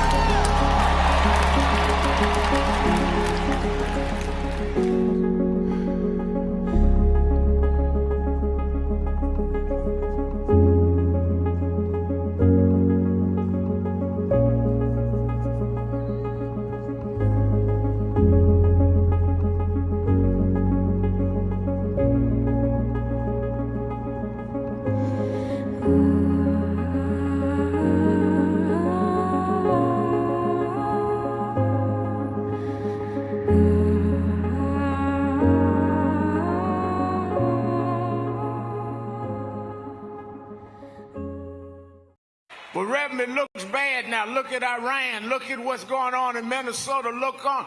Yeah, but I was raised by them to realize that after storms, if we do the right thing in the storm, if we organize, if we register, if we do what we're supposed to do, there's always a rainbow coming out. The rainbow don't show until the storm is over. The rainbow gonna come out in November. The rainbow gonna come out in 28. We're gonna fix these tricks in 26 and march through the gates in 28. We didn't come this far to turn around now. We won't go back. We won't go back. We won't go back. Reverend Sharpton, good to see you here tonight. By our count at WMUR, you've only been here once in 2003. You counted wrong. Okay. You must be using the Florida Republicans count. Nevertheless, as far as your visits are concerned, you have been here far less often than your colleagues here who have keeping it gone real. through the paces, met with the voters. I am your host, Reverend Al Sharpton, 1-877-532-5797, or go to the message board and give your message in writing at www.nationalactionnetwork.net. www.nationalactionnetwork.net. I see Evangelist Ramsey sent something on the board, and I see Cubano. I see Cubano Garcia, but Evangelist Ramsey, Reverend Sharpton, you're the man. Keep serving the people, community, and nation. I want to be like you when I grow up. All right. Evangelist Ramsey is already all that and more. And Cubano Garcia says, Al Sharpton, good man. Thank you. I want y'all to know I get some hate stuff too every once in a while. But I get a lot more love. So I thank God for it. Some guy earlier today, I hope he's still listening, sent me, remember Tawana Brawley, and he didn't know how to spell Tawana. If you're going to, attack me, know how to spell. Know how to spell. It's Tawana. Don't let people laugh at you. Everybody laughing at you. You try to attack something from 35 years ago and can't even spell it. Shame on you. Let me go to our live line. Our co-host every Tuesday at this hour is the senior pastor of the First Corinthian Baptist Church, member of the National Board of National Action Network, the Reverend Dr. Michael A. Walron. How you doing, Reverend? Pretty good, Reverend. I want to sound a pretty good speller. Yeah. I don't think there's any doubt that you can spell. I mean, and write books and all of that too. Let me start with something close to home for you that I want to share with the nation, because people need to know this. Next week during our convention, some people be coming later in the week because they're going down to Morehouse for the retirement of Dean Carter. And you're a Morehouse man. I want you to explain to the broader community who this man is and what he meant to so many young men that found themselves because of him. Yeah, Dean Carter. I can't hear him. Okay. I hear you now. Can you hear me now, Rev? Dean Lawrence Carter has been the dean of the chapel at Morehouse for now. Tell him to move around his phone. You're going in and out. You got to move somewhere. You're going in and out your phone. You got me now, Rev? No, we're still getting a little static on it. I don't know. Can you hear me? Hold on. What? Can you hear me now, Rev? Yeah, I heard you then, yeah. It might be my connection. But I was saying Dean Carter has been the dean of the chapel for now 47 years, which is amazing in and of itself. And I encountered, when I met Dean Carter, he was in his 10th year as the dean of the chapel.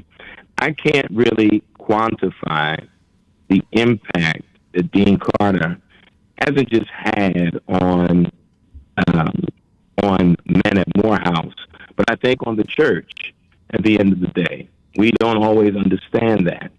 Dean Carter's reach is transcendent.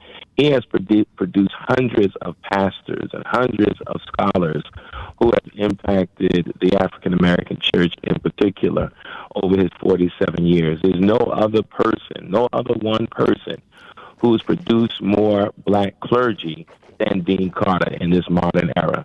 And he is someone who many don't know, but anyone who knows anything about Morehouse or the preachers who've come out of Morehouse in the last 47 years know of Dean Carter. People like myself, Senator Raphael Warnock, Otis Moss, Jamal Bryant, you can call the roll of so many persons. Melvin Morris, a good friend of ours, persons who were part of the chapel assistant program who Dean Carter impacted greatly, Rev. He is a giant in so many ways, and I think it's fitting that so many people are going down next week to celebrate and honor what is his last semester as dean of the chapel. Yeah, I think that is right, and I know several members of our board are going down and coming back for the convention, but I've done, Dean Carter's had me come to Morehouse, and I was not a Morehouse man, but I've done the baccalaureate there. I've done several of the big events that he does there in the chapel. But I think that one of the greatest honors I had is he called me one day and said he wanted to, he has that around the chapel portraits of great people, and he wanted me to be one of the portraits, and he presented it to me. And I think the fact that I wasn't a Morehouse man, but was so connected to Morehouse people, and looked up to Dr. King, who was a Morehouse man, and Martin III, who we worked close together as a Morehouse man, and you and others, that it was a real honor to me. And I think that he's a treasure. Never sought a lot of publicity, didn't want a whole lot of outside hoopla, but he really served and touched hundreds of people, and I just wanted you to share that with our audience. Absolutely. I mean, we often say that legacy is about the people you invest in, and Dean Carter has invested in countless persons, young men who've come to Morehouse in his 47 years. And as you said, tremendous amount of humility there, but his impact on the African-American church and culture is indelible. And I'm proud to have been one of his mentees and count him as a friend. And he has had a tremendous influence on who I am as a preacher, as a leader, as a human being. Truly grateful for him. All right. Let me get into some of the issues we've been discussing. As we look at the birthright citizenship issues going to be argued in front of the Supreme Court tomorrow, and for us with any sense of history, it goes back to the Dred Scott decision. How do you view this debate and the danger it could represent if this right-wing Supreme Court reinterprets and redefines what birthright citizenship is? Yeah, I think, there's so many ways you can critique how they may go, especially with this right-wing court seeking to overrun it and just run over birthright citizenship. But I think actually birthright citizenship is in alignment with many American values when you think about it, Rev.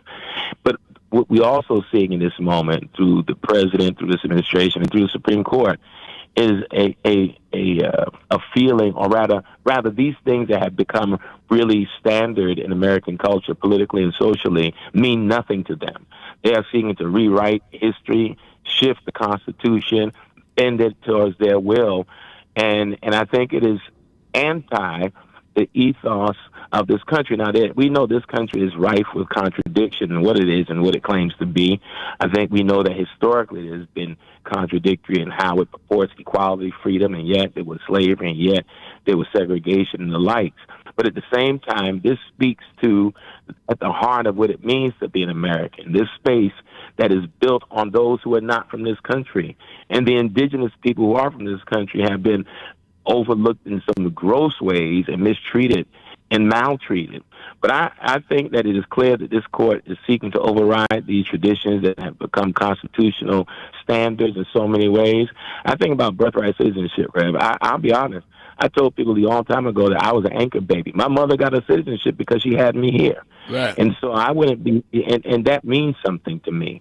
So when I see that people like that wouldn't have had the possibility, and yeah, there are people who are critics of it, but I'm a living witness of the benefits of that law on the one end. And historically, we know why it was also created and necessary, right, with regard to formerly enslaved people. But I think what is discouraging is this kind of anti-constitutional, anti-human prosperity ethos of this current court and this current administration. No doubt about it. And I think that rather than wait and go on to someone else's decision, and wait until the court comes down and then raise a lot of sand. People need to know now to be vigilant and what's at stake. That's why I wanted to raise this now. One of the things that I think is missing is the moral scale that we not long ago used to weigh everything by.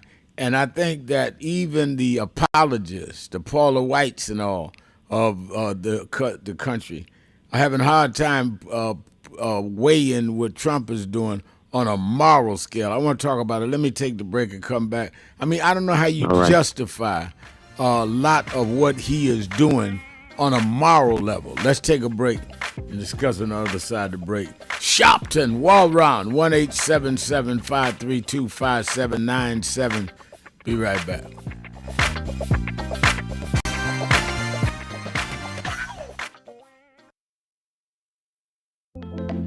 National Action Network. Power in action. 35 years of justice, impact, and purpose.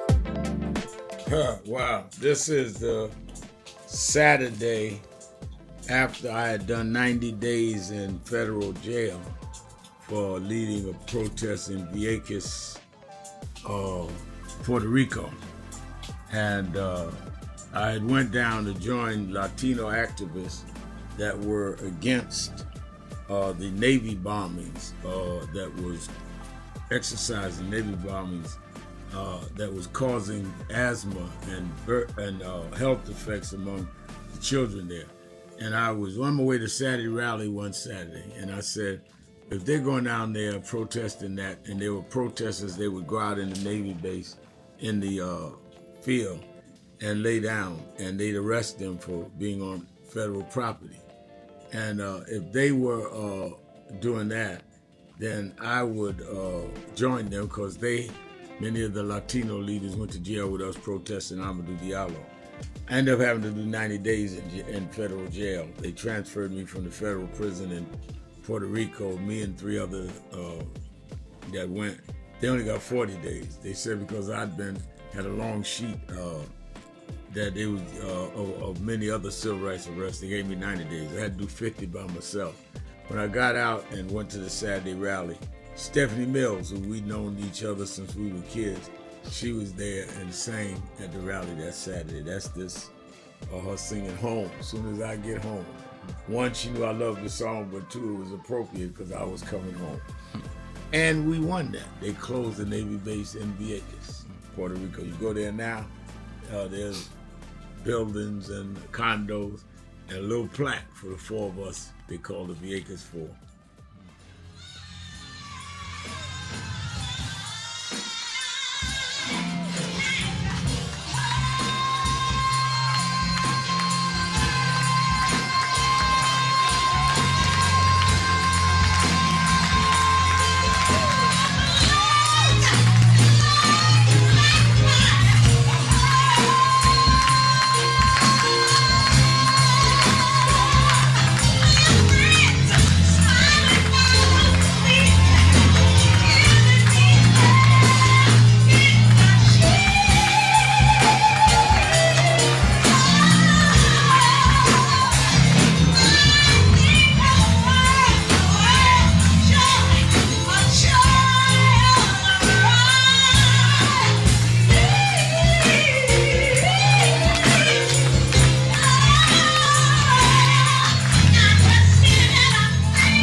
faces have reversed and tried to turn it into a nightmare.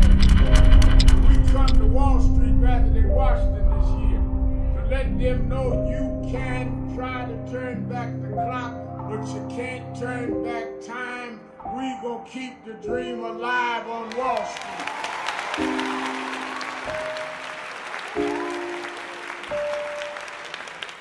Many people cannot focus because they have not really come to terms with their calling and life purpose.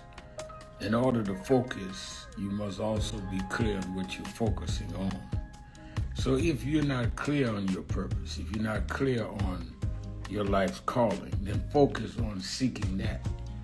Because if you just read the ways and roads you traveled that you didn't even choose, that were sort of just laid out for you by God, in that it's telling you, speaking to you about what your purpose is and what you were born to do and be. I learned the things that I didn't plan had to be planned by God, and God's plan was directed toward God's purpose in my life. And I focus on that. Not focus on what others do, not focus on how well they're doing or bad they're doing, but focus on whether I'm in line and aligned with what I'm supposed to be about. And in order to move straight ahead, you have to be focused on the path you're running on. That I want to end. He talked about the dry bones in the valley. I'll tell you that. The only reason that the wind could blow life into the bones is because at some point they had to be connected. If the wind had blown into a disconnected body, it still wouldn't have worked. So before he prophesied to the wind, they had to first get the foot bone to connect to the ankle bone, and the ankle bone to the calf bone, and to the knee bone, and the knee bone to the thigh bone. If we are to prophesy to the wind, we must first connect this body. We must connect Eddie Long to Farrakhan and Cornel West to Elders and Lowry to Sharpton. If we can connect this body, then God will blow the breath of life into our community. But as long as we are disconnected, the wind can't blow because it's blowing on disconnected dry bones. But the good news is that we're the children of people that have been through worse than this, and we're still here. So even though I get despondent, I don't ever get depressed, because I want the world to know you won't beat us, because we're the children of those that took the worst form of slavery and brutality that ever lived, that ever existed. Our parents survived the Middle Passage. Only the strong got here, and then we lost our name, our culture, our religion, and we're still here. But you don't know who we are. We're the children of Chaka Zulu. We're the children of Mary Bethune. We're the children of Marcus Garvey. We're the children of Martin Luther King. We'll be here. We were first, and we'll be last. We know who we are.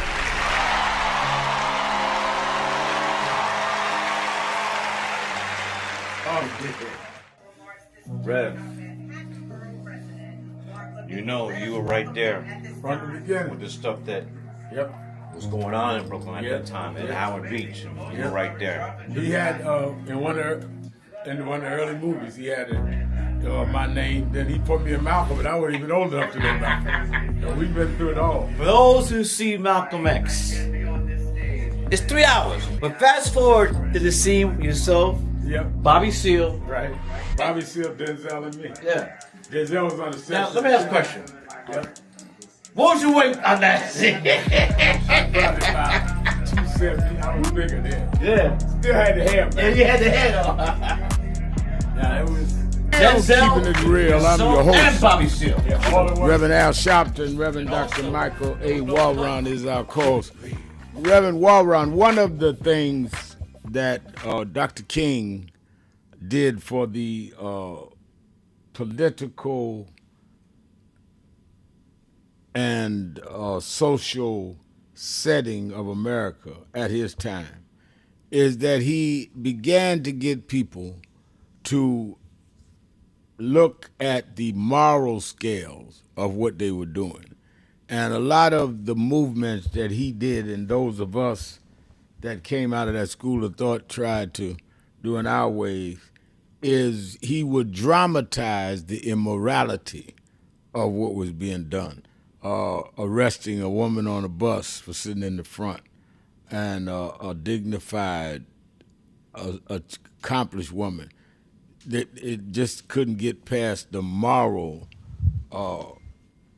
scales on that, and people couldn't handle that. The Birmingham, where they put dogs and fire hoses on children. All of this was to raise the immorality, to dramatize it. And we tried to do it similar in New York when we dealt with Howard Beach and other things. But it seems like now we're in a world where morality is not considered and morality is not well defined. It's almost as though morality is determined by who's talking.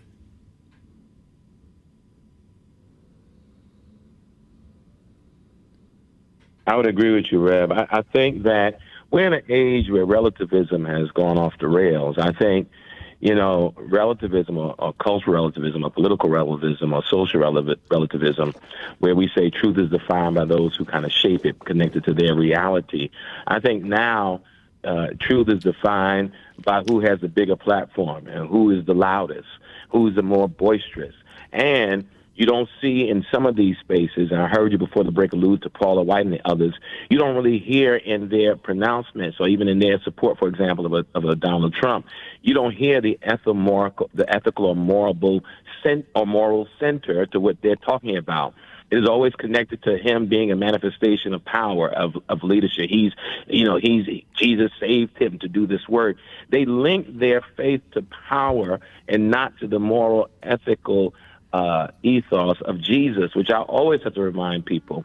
Christianity in the West is shaped by oppression, domination, and conquest. It is not deeply rooted in the teachings of Jesus. It is more what I call Constantinian Christianity or colonized Christianity, but it is not rooted in the teachings of Jesus. So in many ways, Paula White and the others who are making these excuses for the president and his immorality are really in alignment with Christianity as a construct of power, but not Christianity as a manifestation of Jesus' teachings. And I think we have to call that to the table and call it out. Because everybody who say they're Christian, everybody who uses the language of Christianity is not honoring Jesus. I'm not going to debate whether they are Christian. What I will say is that they're a particular kind of Christian that is more aligned with power than with the proletariat, so to speak, right? Absolutely. And I think that the reality is we can get caught up in the semantics, and not everybody understands at its base level what moral code stood for, stand for, what Jesus stood for, stand for. And whether you're going to celebrate Passover this week or Easter or Good Friday, it all has a spiritual and a moral basis that is totally antithetical to what's going on in the body politic of this country right now. Absolutely. I think when you lifted up the civil rights movement, Dr. King, what was motivating their movement is this understanding of Christianity, more linked to God being in solidarity with the oppressed, to looking at the inconsistency being played out with law versus constitutional rights. But I think that the moral center of the movement was deeply rooted in a way of seeing Jesus. I mean, you and I know one of the books that Dr. King carried with him was Jesus and the Disinherited by Thurman. Right. And Thurman roots Jesus in a particular way, not just that he's the King of Kings. No, Jesus was a poor Palestinian Jew living in occupied territory among oppressed people, period. When you begin there as the heart of the Jesus movement, you then understand how the civil rights movement can then ground their work in this kind of ethical, moral space that Jesus sought to occupy. No doubt about it. And when you look at it through those lenses, you see why they were able to make change, even against the most rabid bigots and racists, because they had the power of a moral kind of internal strength that they could withstand all of the ugliness and even physical brutality that they were faced with. And I think a lot of us have lost that. And I think that that is horrendous. Happiness Donuts is saying on message board, the administration raided a Chicago apartment building and left nearly naked children zip-tied in the cold.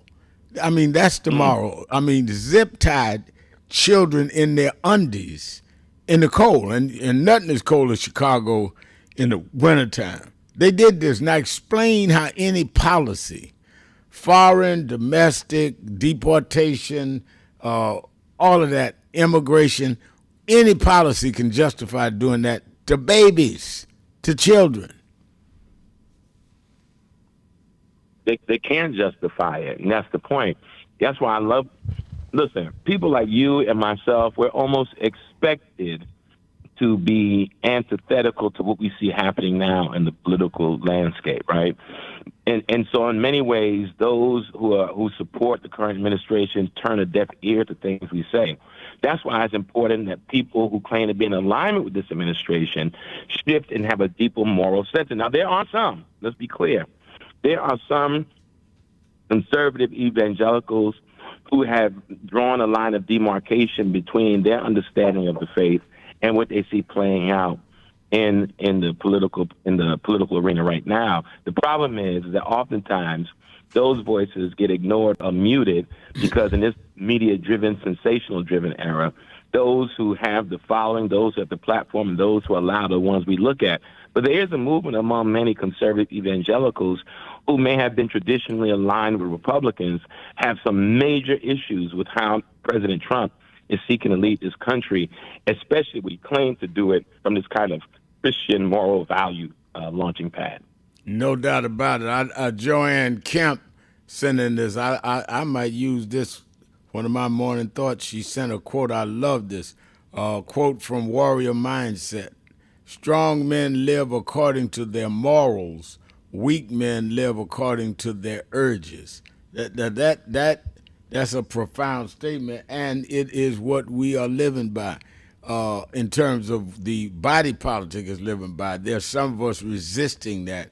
And I think that, there's something like Joshua Lee Smith saying, here's this guy that set race relations back 50 years and still hasn't paid his taxes. Well, I don't know whether or not Trump still owes taxes or not, Joshua. But then you got the Tricia saying 1989, this regime is sick. And it is sick. You're dealing with madness. You're dealing with total insensitivity. And I think that it is something that, to me, to not call sick makes you sick, makes you part of it, makes you coming down with the infirmity yourself. And I think that is really, really at the heat of it, even if you feel like you can't do anything about it. I tell people when we do marches and all, even if you don't think it's going to work, it should affirm your statement. It should affirm who you are. You don't march just to win. Certainly you want to win, and if you keep going, you will win. But you first march or protest or go to rallies so people will understand the stand you take, who you are. It defines who you are. Let's take a break. Be right back. Keeping it real. Sharpton, Walron. Be right back. Keeping it real.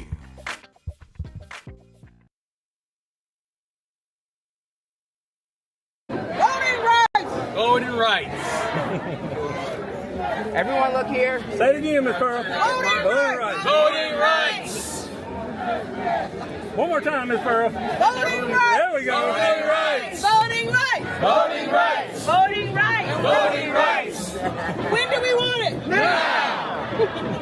When do we need it? Now. Yesterday. What do we want? Voting rights. When do we need it? Now. What do we want? Voting rights. When do we need it? Now. Reverend Sharpton. Good to see you here tonight. By our count at WMUR, you've only been here once in 2003. You counted wrong. Okay. You must be using the Florida Republicans count.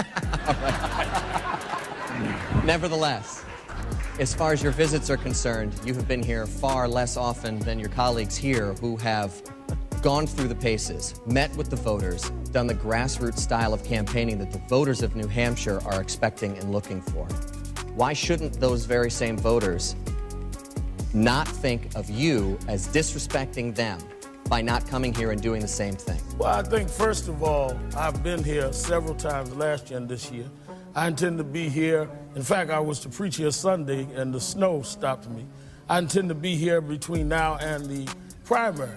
And I think that's any more than any of us. There are many places that some of my colleagues have not been to often at all. I think that people go and campaign based on their resources and their availability. So I think that that is not something that they should read into any of us about any particular primary.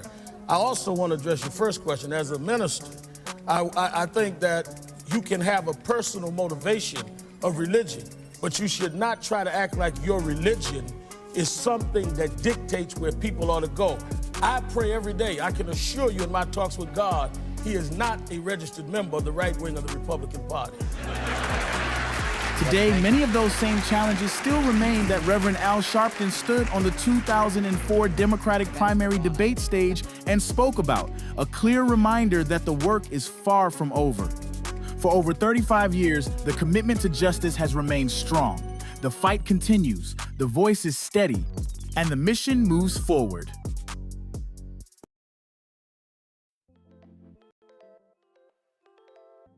Hi, this is Reverend Al Sharpton. We are in critical times. Healthcare premiums are going up, oil and gas going up, all kinds of things that are costing us what we are comfortable to or what we were getting by. That's why I am asking you to be at the National Action Network Convention, where we're going to have leading political figures, leading civil rights leaders, leading activists, leading faith leaders, leading youth activists convene at the National Action Network Convention, April the 8th through the 11th, where we are going to strategize, hear the plenary sessions, question, and come out with how we back up this whole retrenchment of our rights and our ability to live. It's not just about rhetoric, it's about a strategy and get results. That's why we in National Action Network have always been on the front line, and we need you with us more now than ever. To register, all of our sessions are free. All of our sessions are free. To register, go to www.nationalactionnetwork.net or call the toll-free number 1-877-626-4651. Don't worry about how tough they are. Worry about how tough we must become. We never had a victory without a fight. It's time to strategize and fight back. I remember I was 12 years old. I was a boy preacher in the Church of God in Christ. Bishop Shear knew my bishop, Bishop Washington. Bishop Washington, my mother was concerned I was getting into politics. They brought us to Reverend William Jones. His daughter's traveling with us. And Reverend Jones introduced me to Jesse Jackson. I became his youth director in New York at 13. I liked Reverend Jackson because he was a little hipper than the older preachers. He was 27, I was 13 by the time I became youth director. So he was like a father figure to me. When I got about 40, he said, quit calling me father, call me big brother. We went to the Car Center. And James Meeks and Jesse Jr. and I had dinner with him that night. And that's where he said to us, Al, Meeks, Jesse Jr., y'all are my disciples. And we said, disciples? And for years we joked each other. I'd come in the room and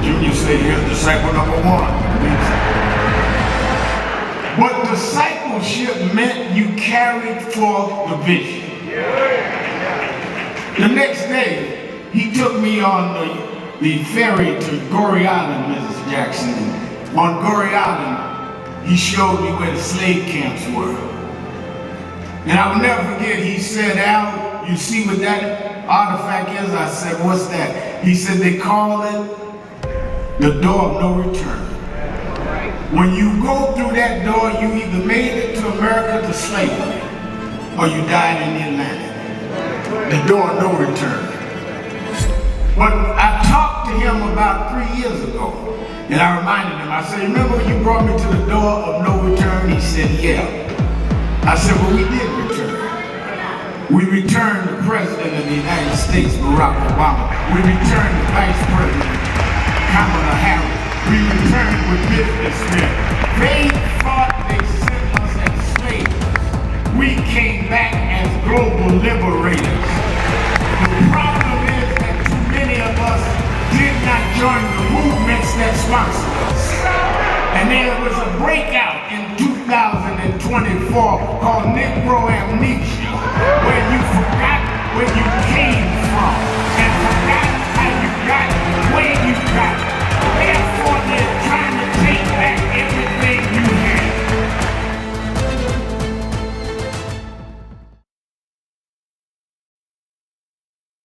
Keeping it real, keeping it real. I am your host, Reverend Al Sharpton. Reverend Dr. Michael A. Walron is our co-host.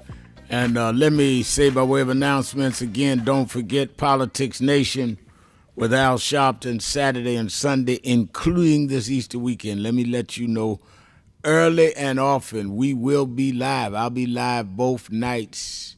And so have your family and friends and people you may be traveling. Some traveling is opening up again with the TSA. Watch Politics Nation. We had a great weekend last weekend, and I got a lot for you this weekend that you need to understand. I know this is Good Friday, Saturday, and Sunday, Easter Sunday, but you're going to have to get up Monday morning. You better know what's going on. Watch Politics Nation with Al Sharpton live at 5 p.m. Eastern Time on MS Now. You that are in the New York, Connecticut, and New Jersey area, including your friends that may be traveling due to the Easter weekend or due to spring break, you come and bring them to the Saturday Action Rally. I will be there this Saturday with my message of what Good Friday and Easter should really mean in this time. And we are meeting at our temporary location, Mother AME Zion Church on 137th between Lenox and 7th Avenues. Reverend Malcolm Bird is the pastor, who also is the COO here at National Action Network. It's a historic church. In fact, if you bring your friends or you come yourself, there's a little museum down in the basement, or I guess the fellowship hall of the church, where the actual rostrum that Frederick Douglass spoke from in the church is there, and where Sojourner Truth, the altar where she changed her name from a slave name to Sojourner Truth. All of these is there in the church. Madam C.J. Walker's funeral was in that church. So come be with us.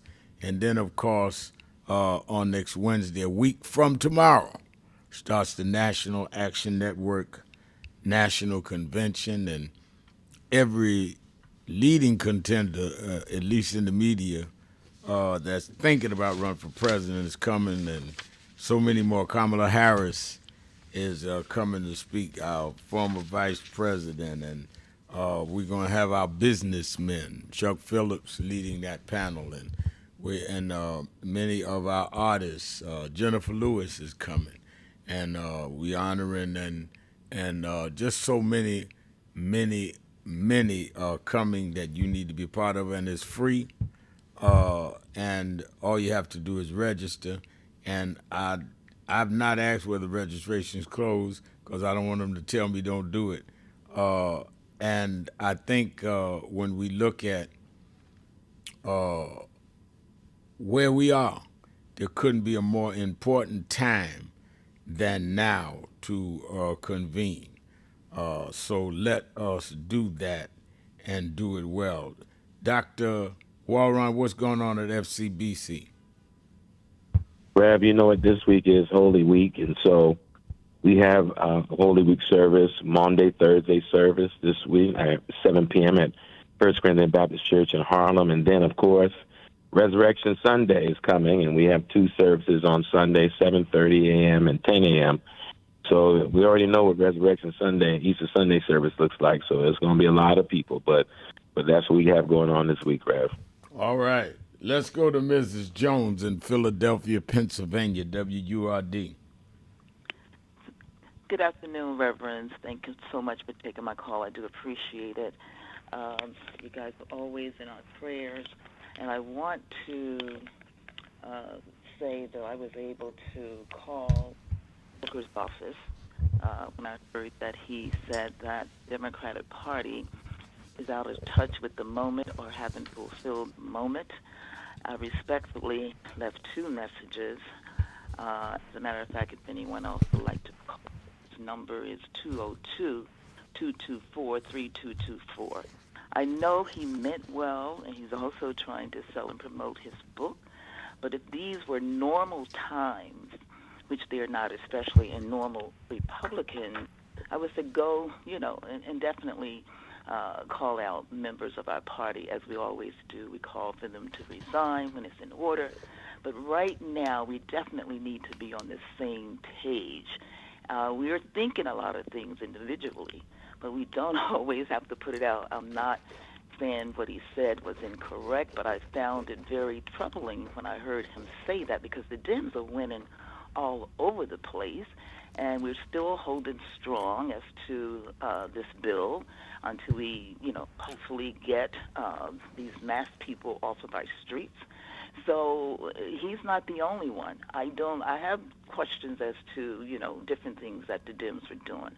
But I definitely feel that we are trying to meet the moment.